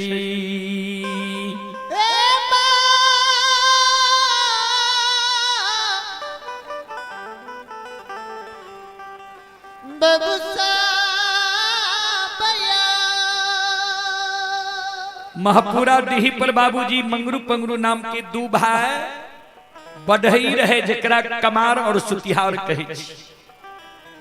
महिनात बाबा आवाज लगावे रे मंगरू अरे पंगरू घर छे आंगन छे घर आंगन से बाहर हो द्वार पर आ। मंगरू पंगरू दोनों भाई घर आंगन से बाहर होय छे द्वार पर आवे छे। आ महिनात बाबा के चरण में कर जोड़ के प्रणाम करे।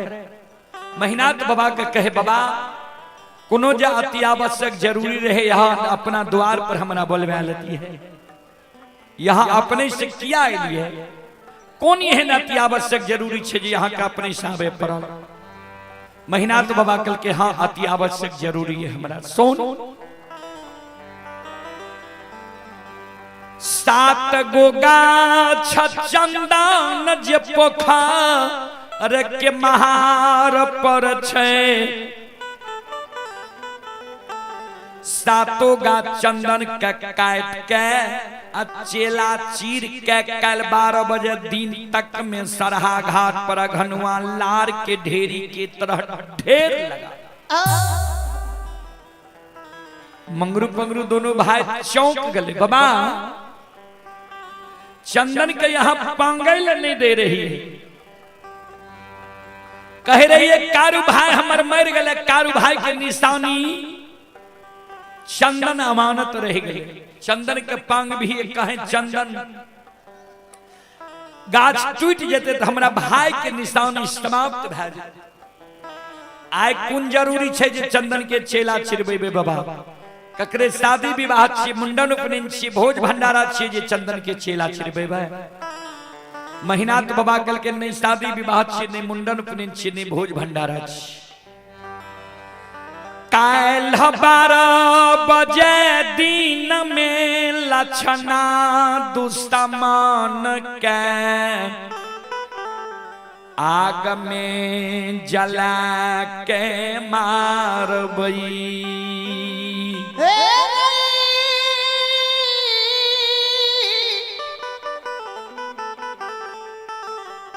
मंगरू पंगरू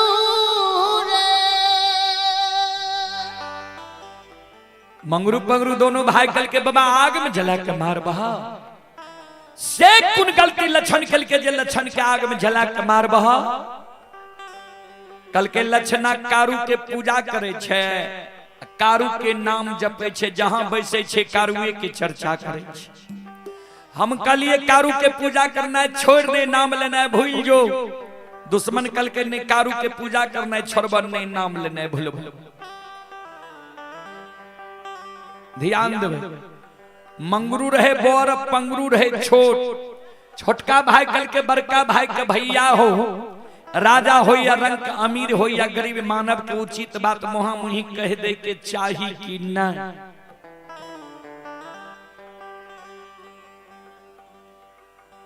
बड़का भाई कल के मानव के प्रत्येक श्वास से उचित बात बोले के चाहिए।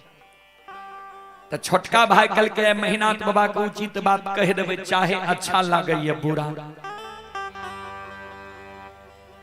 कल के बाबा एगो बात कही महिनात बाबा कल के बोल पंगरू कल के बाबा सुना। हे हो आय भाई गलती कैल काया तब भाई के तू आग में जला के मारे ले तैयार छो। किया लक्षण तोहर बात नहीं मान लक तोरा आज्ञा के भंग क्या दिल कर तोरा मुहा मुही जवाब क्या दे। ठीक छे लक्षणा के आग में जला के मार दो लेकिन विचार करो तो बाबा जय बेटा के तू जान से जन्म दलहा और ओई बेटा के तू पालन पोषण क्या के जवान कर भो पढ़ा लिखा के विद्वान बने भा। जवान मोनमती में जब तू अपना जान के जन्मल बेटा के कोनो आदेश देबा तोहर जान के जन्मल बेटा जे तोरा आदेश के नहीं मानो, तोहर पालल पोसल बेटा जे तोरा मुहा मुही जवाब क्या दो, तोहर क्या के भंग क्या दो, तो बेटा का बाबा तू आग में जला के मार सके छो। महीनाथ बाबा कल के रे पंगरू बेटा का कहीं लोग आग में जला के मार लगे। मंगरू पंगरू दोनों भाई के आंख से आंसू गिरे लगले। बाबा हे हो बेटा गलती करतो ते बेटा के आग में जला के ने मारबो। अब भाई जा आय गलती कैल कहिए ते भाई के तू आग में जला के मारे ले तैयार छो, जबकि बेटा मानव के बार बार मिल सके। बेटा मर जा, पत्नी मर जा, दोसरो शादी मानव करे छे, उहो से जब बेटा जन्म ले छे जान के जन्माल बेटा कहावे छे।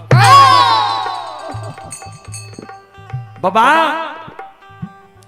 तू ते अपने पढ़ल लिखल विद्वान छो। गोस्वामी तुलसीदास जी महाराज रामचरितमानस में की लिखल खिनिया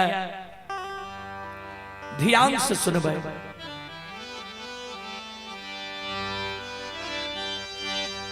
सूत बीत नारी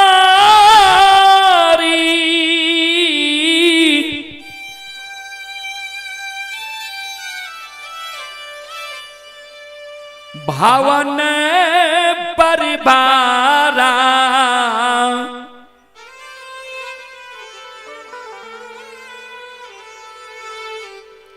हो ही जाई जगे बारंबार।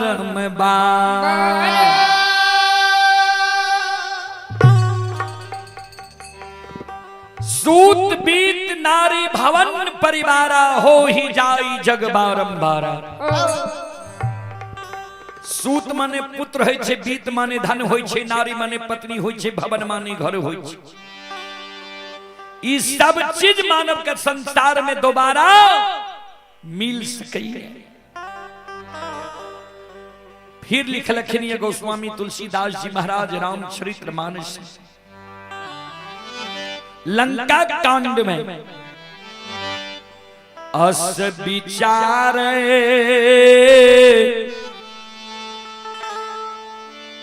उठाऊ मोर ताता मिली है नो जग में सहोदर भरा।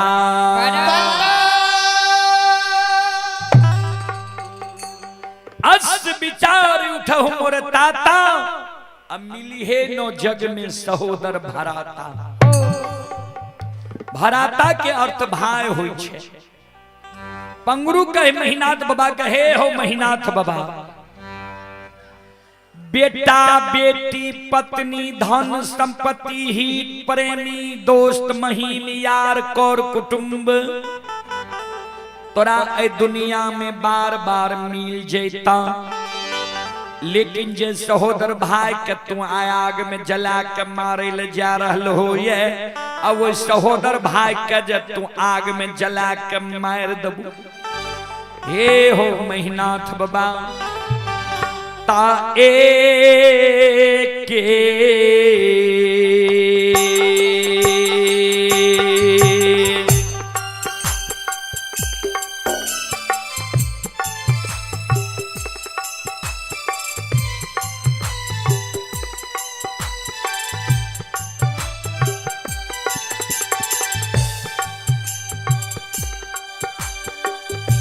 हो महीनाथ बाबा ये के हो को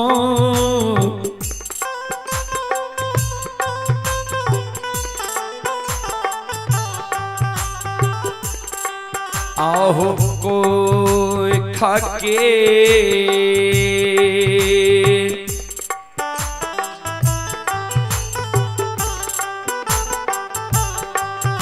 आहो जनमल सहोदरा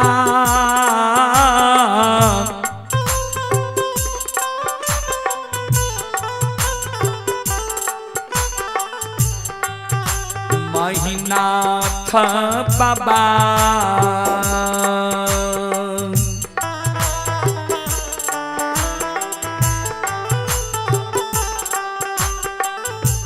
नहीं मिलता दुनिया हो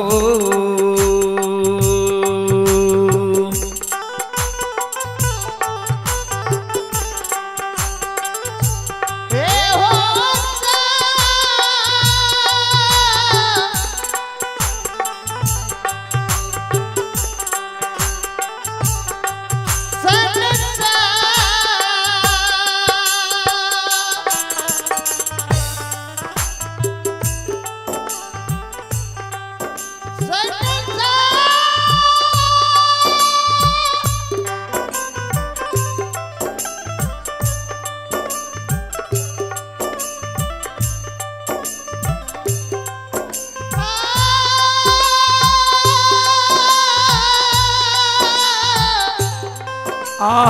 भगवान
आइए पुरस्कार की ओर। कुणाल बाबू की पूजनीय माता जी मखनपट्टी के निवासी ही 51 रुपए की पुरस्कार आए हैं और राज किशोर चौपाल बकौर बिजलपुर के निवासी शानदार 21 रुपए की पुरस्कार आए हैं और आप ही संत शिरोमणि श्रोता बंधु मां बहन बाबू भैया सब संत शिरोमणि श्रोता बंधु ये सुनील कुमार यादव पिता भोला यादव हॉस्पिटल में कैंटीन चलाते हैं। सुनील कुमार यादव जी की ओर से 121 रुपए की पुरस्कार आए हैं। श्रद्धालु को बहुत बहुत धन्यवाद, लाख लाख शुक्रिया। और ये rice mill operator Vipin Patel Punjab में यह कार्यक्रम लाइव देख रहे हैं। श्रद्धालु की ओर से 21 रुपए की पुरस्कार आए। श्रद्धालु को बहुत बहुत धन्यवाद, लाख लाख शुक्रिया, बहुत बहुत साधुवाद। और आप ही संत शिरोमणि श्रोता बंधु हमारे एक बहुत ही बड़े श्रद्धालु हैं जो स्टार भेजे हैं। श्रद्धालु को बहुत बहुत धन्यवाद। मंतोष कुमार जी, उनकी ओर से बहुत सारा स्टार हमारे पेज पर आए हैं। श्रद्धालु को बहुत बहुत धन्यवाद। मंतोष जी को बहुत बहुत धन्यवाद, बहुत बहुत साधुवाद। जय हो दानी श्रद्धालु की जय हो, उनके समस्त परिवार की जय हो।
शिरोमणि श्रोता बंधु माँ बहन बाबू भैया सब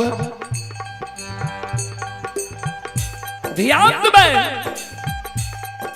पंगरू का महीनाथ बाबा का बाबा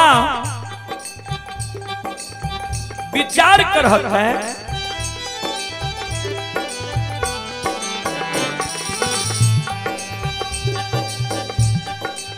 बेटा जब बाप के जांग पर गंदा क्या दे छे, बाप की करे छे जांग काट के फेंक दे छे कि गंदा के साफ करवावे छे। वह समान लक्षण तोहर छोट भाई पुत्र के समान छ। तू लक्षण के लिए बड़ भाई पिता तुल्य छो। लक्षण जब गलती के तो लक्षण के बुझे भाव समझे भाव कि आगे में जला के मार दबा।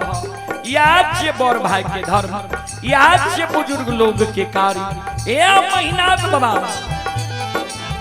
हमरा बाप के बाबा तुम मानो।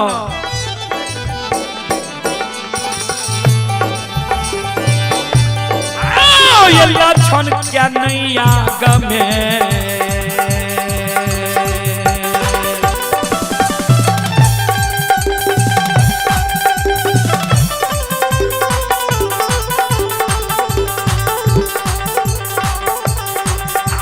महीनाथ बाबा लक्षण के नैया गमे।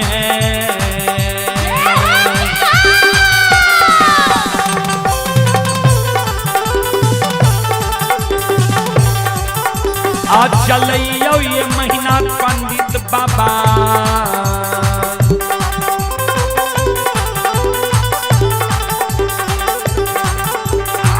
छिया सहोदरा ये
लक्षण के बाबा आग में नहीं जला। लक्षण तोहर सहोदर सागा भाई छिया।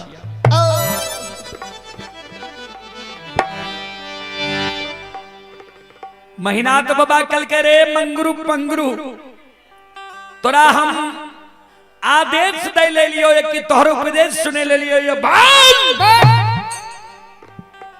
7 गांठ चंदन का काट का चेला चीर का घनुआ लार के ढेरी के तरफ सरहा घाट पर ढेर लगे कि नहीं बाल। मंगरू पंगरू दोनों भाई कर जोड़ ले के बाबा अपने की जमीन में बसल छी, अपने के अदब शासन में हम जरूर रहो, लेकिन हमार जे धर्म छिए यहाँ के कह दिलो। भाई तो यहीं के छिया, बात मानू या नहीं मानू। मंगरू पंगरू दोनों भाई रुखान बसोला आरी कुल्हार इलाका पोखर के महार पर पहुंच गए। 7 गांठ चंदन का काट का चेला चीर का घनुआ लार के ढेरी के तरफ सरहा घाट पर ढेर लगा रहे। कभी लिखल खनिए बाबूजी, बुरे दिन जब आते हैं 3 चीज भयो भिन्न, खाना बानी बैस की विधाता लियो। बुरा समय जब मानव के आवे छे न बाबूजी 3 गो चीज भगवान पहले छीन ले छे मानव के। कहबे कौन कौन चीज? सबसे पहले सात्विक भोजन। जे मानव के भोजन बिगड़ जा, जे मानव दारू तारी गांजा भांग मीट मांस मदिरा के प्रयोग ज्यादा करे लगे, पी के कते नदी नाला रोड सड़क पर घोले जा बुझी एकर दिन खराब भ गेले, समय बिगड़ गेले। दोसर में लिखलखिन ये बानी जय मानव के बानी अटपट भै जाए। कभी लिखलखिन ये बानी ते वो अनमोल है, जो कोई बोले जान हिये तराजू तौल के तब मुख बाहर आन। बानी अनमोल छे बाबूजी, लेकिन वह मानव के बानी अनमोल छे जे मानव हृदय के तराजू में तौल के शब्द के बाहर निकाले छे, जे सुने वाला के करुआ त नहीं लागते। तेसर में लिखलखिन ये बैस की यानी बैठने उठने संगति जे मानव के संगति बिगड़ जाए। कभी लिखलखिन ये संगत से गुण आत है, संगत से गुण जात, बांस फांस मिश्री एक के भाव विकार।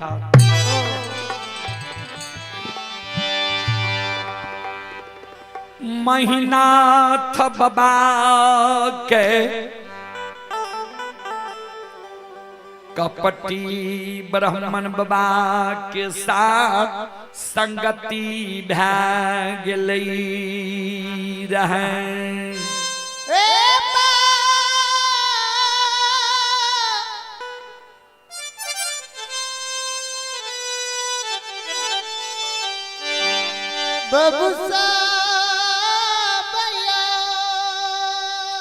कपटी ब्राह्मण बाबा के साथ महीनाथ बाबा के संगति भागले रहे।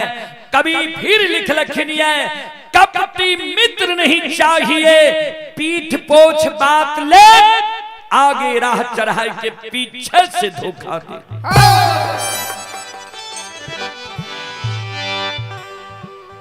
सबसे खतरनाक हो छे बाबूजी कपटी मित्र, कपटी दोस्त, कपटी हितैषी। बाबूजी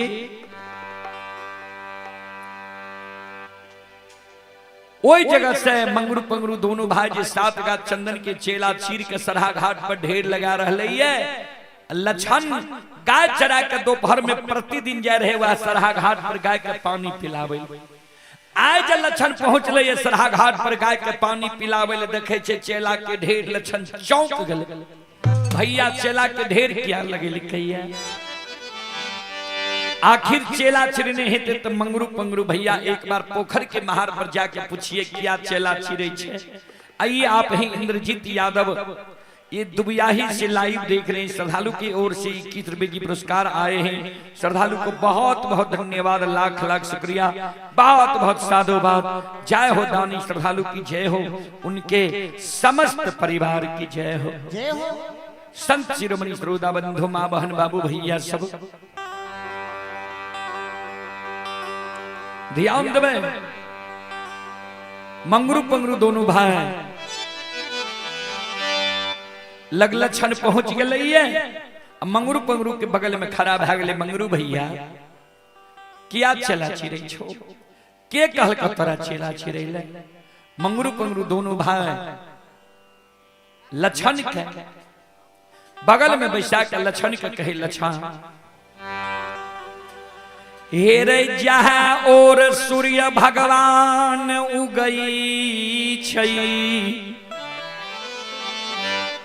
वहाँ और मानव प्रणाम करई।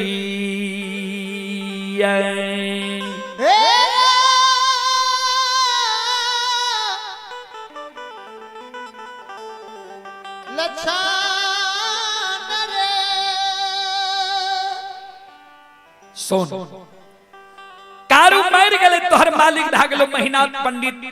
महीनाथ पंडित तोरा जे कहे छो किया न मान ले छी। लछन कल के भैया माने वाला बात कहते तब न मानबे, जे बात हम नहीं मानबे से बात हमरा बड़का भैया कही।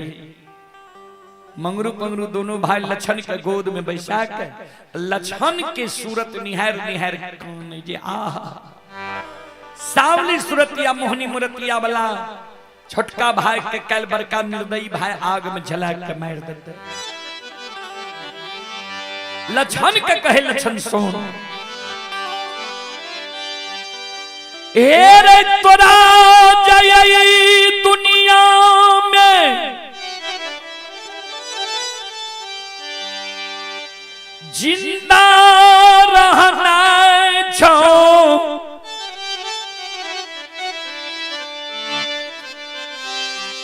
ऐ महापुरा नगरी के धन संपत्ति के लोभ के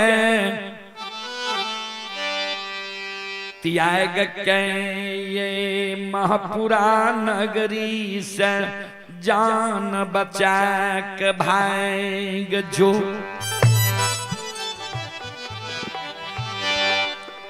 लक्षण कल के तोरा कह छिया चेला किया चिरे छो तो हमरा कह छो जान बचा के भाग जाले किया जान बचा के भाग जाले मंगरू पंगरू दोनों भाग काने लक्षण का कहन कहन के कहे लक्षण सो से लक्षण हेरे तोरे ले रे भाई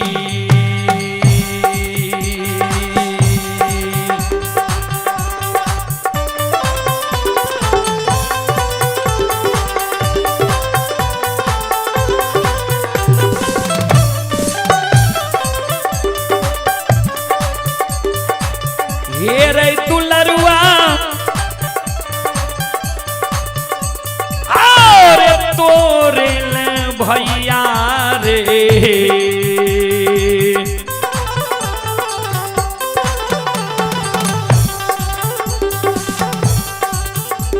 हेरे चेला चिरे लको लक्षण बबुआ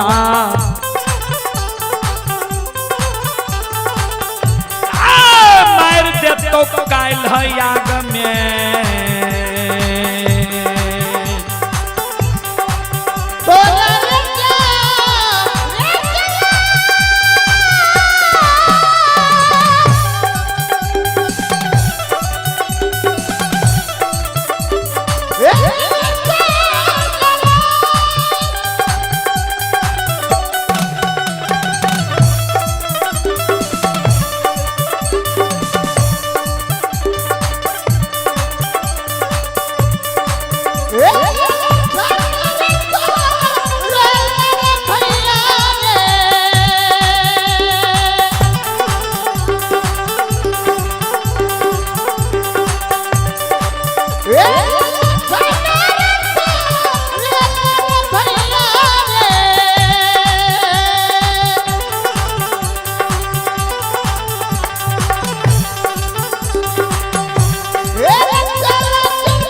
तोरेल भैया चेला चिरे लिखो है काल आग में जला के तोरा मार दतो जान बचा के भाई जो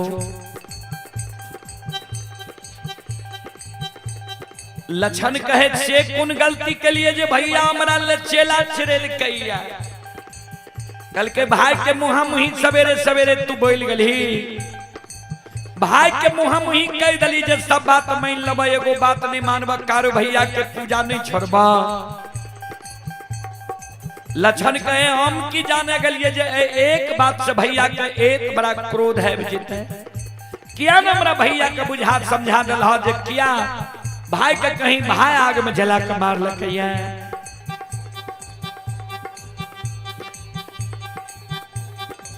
मंगरू पंगरू दोनों भाई कहे रे महीनाथ पंडित तोरा लिए भाई रहती हो तब ले एरो महीनाथ पंडित अब तोरा लिए भाई नहीं रहलो ये भाई से कसाय बन गेलो ये अब महीनाथ पंडित के बुद्धि ज्ञान विवेक हरा गेलो ये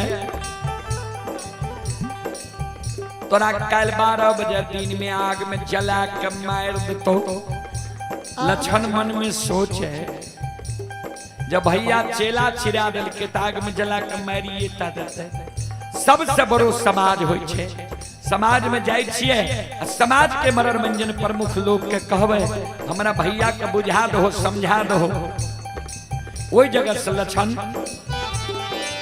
समाज के द्वार के बात धरे छे कान ले ये कान ले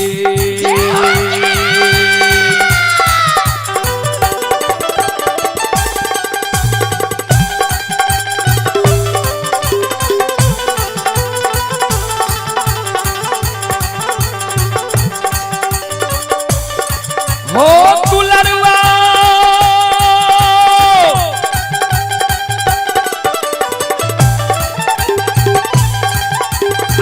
हो कान ले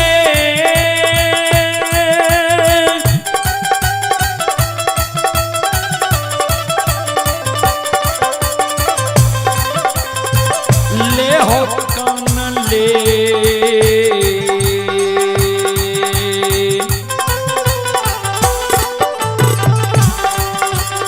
हे हो जाय छै हो लक्षण बाबू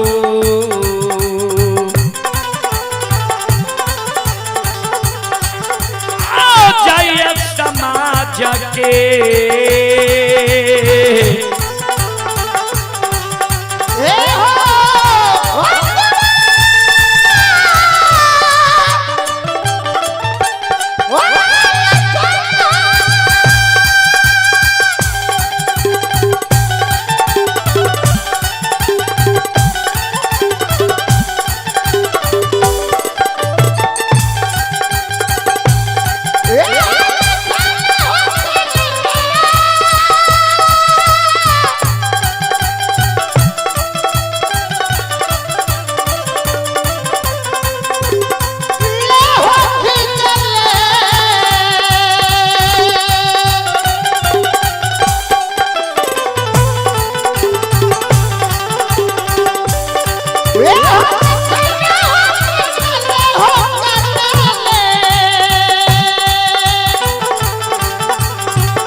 कानल कानल समाज के द्वार जाय छै प्रत्येक समाज के घर घर आंगन आंगन लक्षण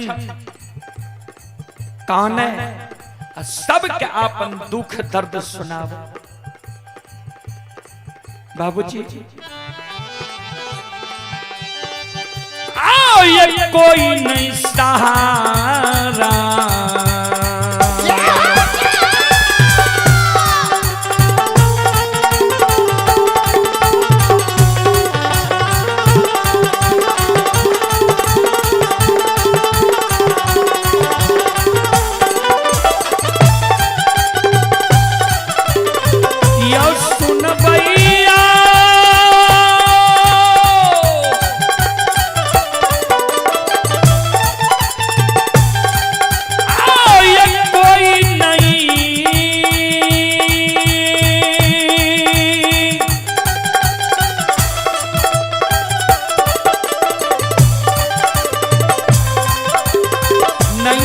सहारा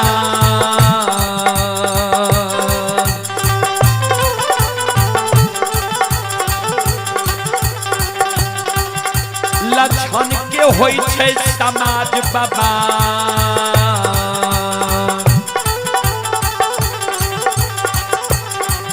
आओ नहीं होई छै महापुरा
ये सुनो सुनो सुनो भैया सुनो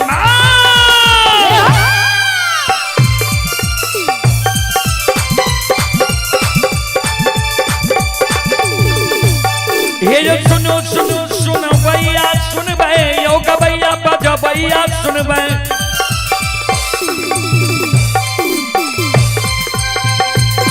आइए माँ बहना मखनपति के सुन भाई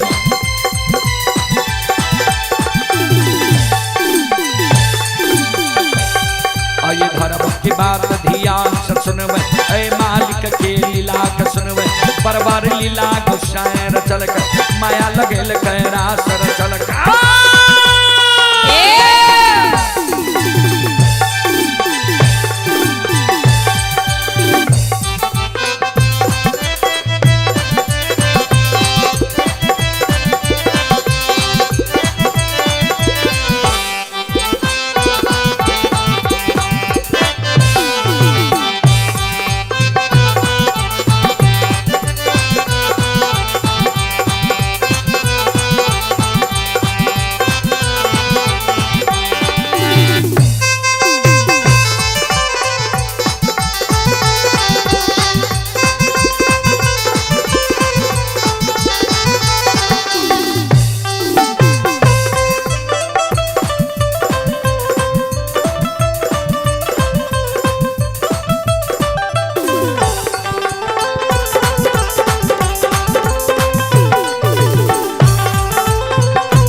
एक माँ दुर्गा गए हरदीप थान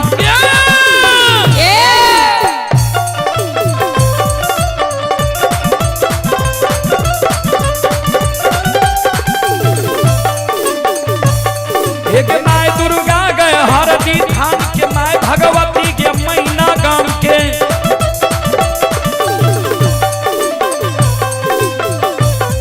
एक माँ विषहरी दीवारी थान के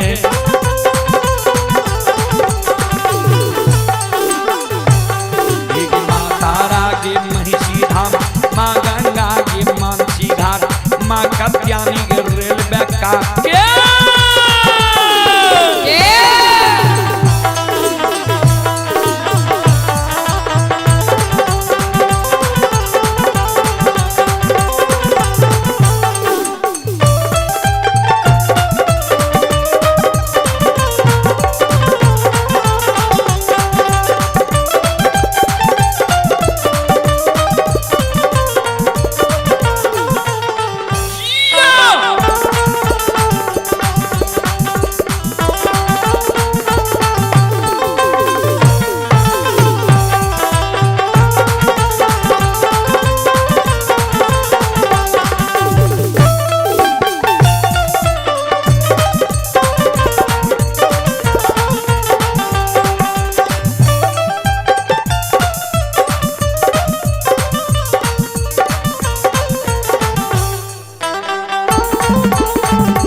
हो बाबा कुशेश्वर रोता थान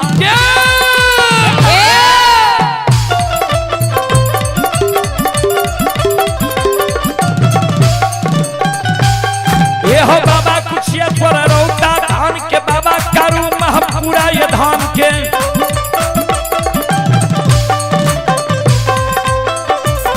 ये हो बाबा खेदन सुखासन गांव के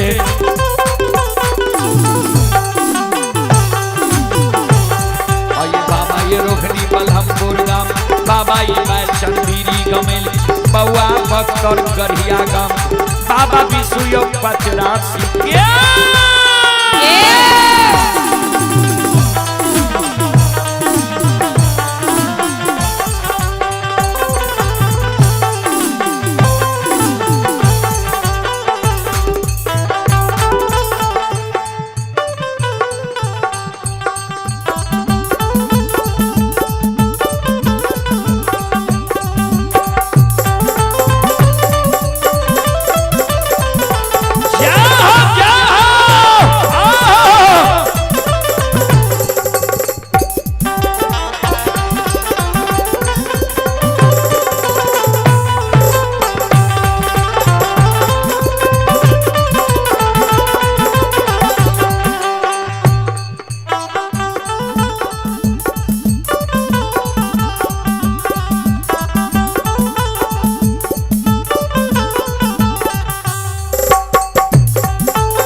आइए आप हैं प्रशांत उर्फ मुन्ना AWPL हेल्थ वाइजर। श्रद्धालु की ओर से 51 रुपए की पुरस्कार आए हैं। राम स्वरूप यादव मक्खन पट्टी 51 रुपए की पुरस्कार आए। आयुष कुमार पीयूष कुमार पिता बम बम महतो मक्खन पट्टी 51 रुपए की पुरस्कार आए। श्रद्धालु को बहुत बहुत धन्यवाद, लाख लाख शुक्रिया, बहुत बहुत साधुवाद। जय हो दानी श्रद्धालु की जय हो, जय हो दानी श्रद्धालु के समस्त परिवार की जय हो।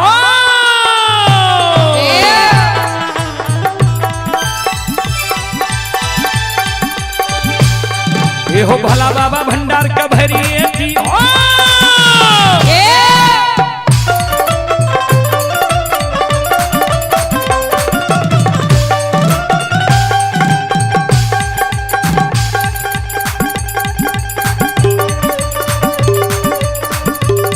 ये हो भला बाबा भंडार का भरिए दी हो, ज्ञान के दीप सरस्वती जलई हो।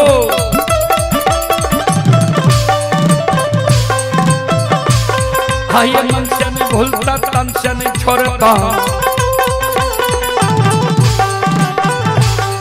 ये सिर में सबैया सेवक क्या थी हो, सेवक की मन की मनोरथ पूरी हो, बिगड़ल काम कभी नल बनई हो।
एक और महादानी है, बिहार के माननीय मुख्यमंत्री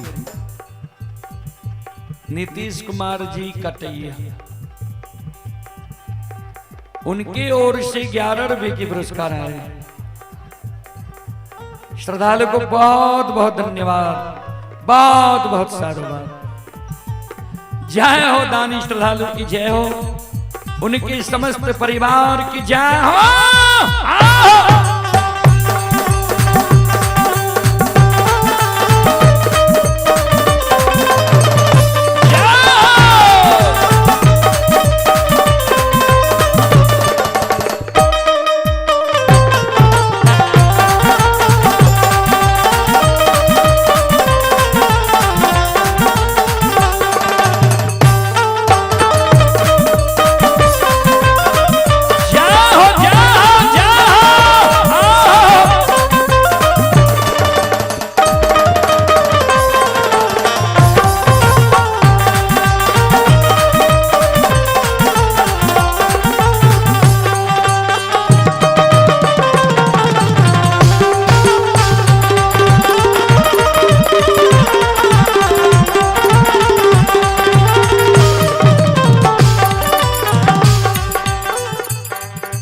भक्ति के बस भगवान बस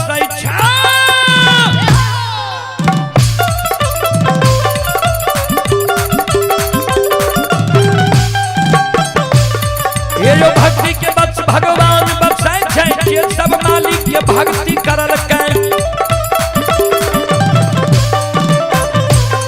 आइए मन तन धन से भजबे करे छे।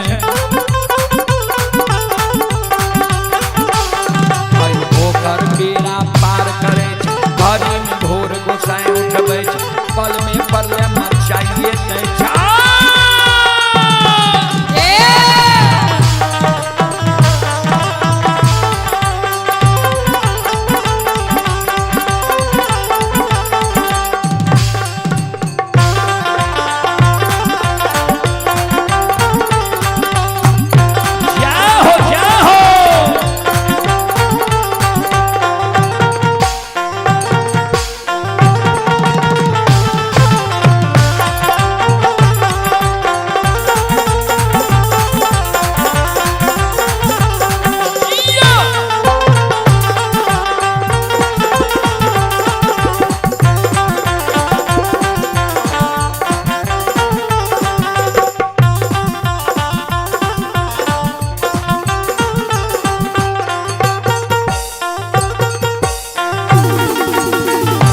चलो आग्रह करबे यज्ञकर्ता महोदय से जे मंडली के समय छे उनका तैयार रखियो, उनकर घोषणा करे के प्रयास करियो। यज्ञकर्ता महोदय जे मंडली के समय छे उनका घोषणा करे के प्रयास करियो। संत शिरोमणि श्रोता बंधु मां बहन बाबू भैया सब ध्यान देवे। आये कोई नहीं ये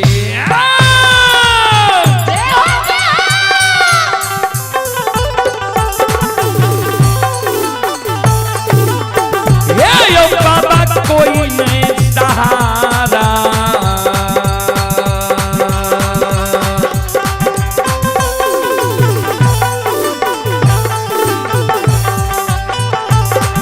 लक्ष्मण पे होइए समाज बाबा, ये यो नहीं होइए महापुरा।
कोई नहीं सहारा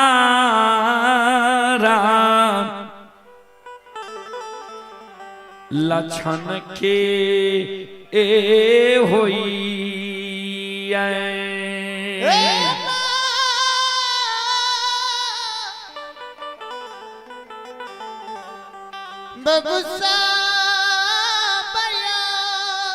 आइए आप हैं पवन कुमार ड्राइवर मक्खन पट्टी सुपौल की ओर से 51 रुपए की पुरस्कार आए हैं श्रद्धालु को बहुत बहुत धन्यवाद, लाख लाख शुक्रिया, बहुत बहुत साधुवाद। जय हो दानी श्रद्धालु की जय हो, उनके समस्त परिवार की जय हो। ध्यान दे कोई सहारा लक्षण के नहीं हुई है, कभी लिखनी है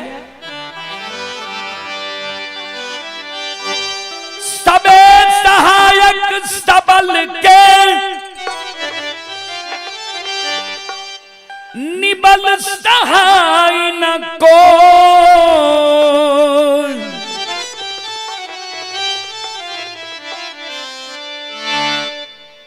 पवन जगावत दीपक को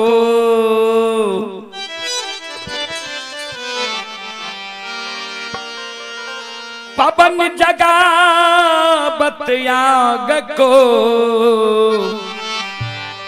दीप ही देत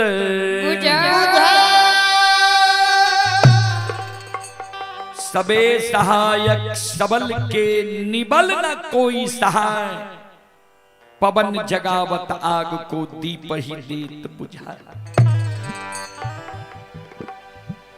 सब सहायता करे छे बाबूजी, मुहगरे लोग की गरीब की सहायता करे वाला क्यों नहीं। उदाहरण देलखिन आग छे सबल, एक घर में आग लग जाए हवा चले लगते, पवन नाम ची हवा के 50 घर में हवा आग के पहुंचा दे।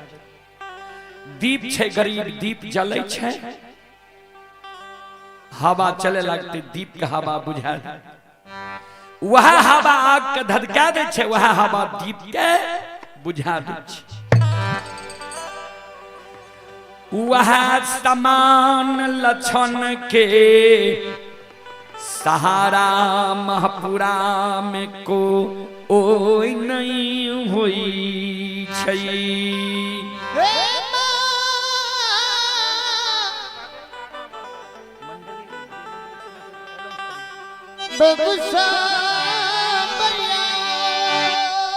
संत शिरोमणि श्रोता बंधु मां बहन बाबू भैया सब कोई जल लक्षण के सहारा नहीं बनले। अंत में लक्षण मन में सोचल के आब जब कोई सहारा नहीं बनले, कोई हमारा भैया के मुंह पर बोले ले तैयार नहीं छे, तो काल हमारा आग में जला के भैया मारी ईटा देते। मरे से पहले आंगन जाय छी, माय के चरण में प्रणाम कै लेबे, माय के कह देबे माय गे छोटका बेटा से धीरज बांध ले, काल छोटका बेटा ए दुनिया से विदा भे जेतै। कानल कानल लछन आंगन आन जाय छै।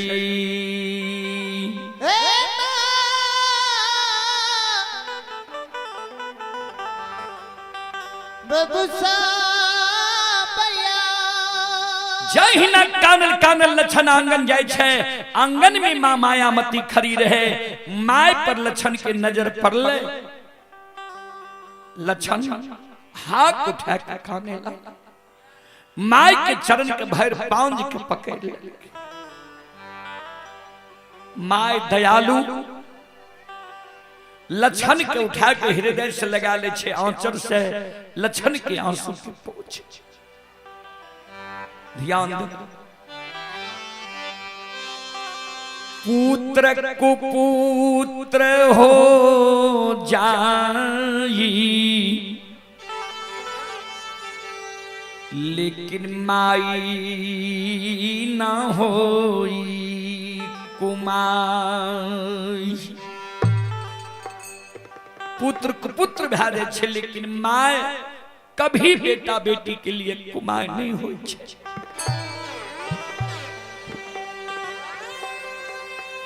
माय लक्षण के हृदय से लगा लेल के बाबू क्या तोरा आंसू गिरे छ, क्या कान छो। लक्षण काने माय के कहे माय ये गए काल 12 बजे दिन में ए दुनिया से विदा भे जइबौ।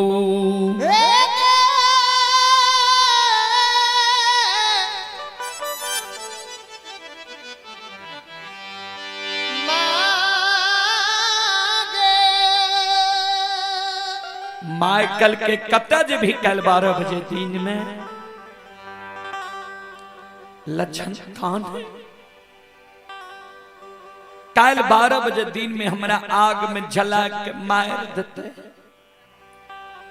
माइकल के तोरा आग में जला के मारतो क्या दुश्मन है दुनिया में पैदा ललके जो हमारा छोटका बेटा के आग में जला के मारता है।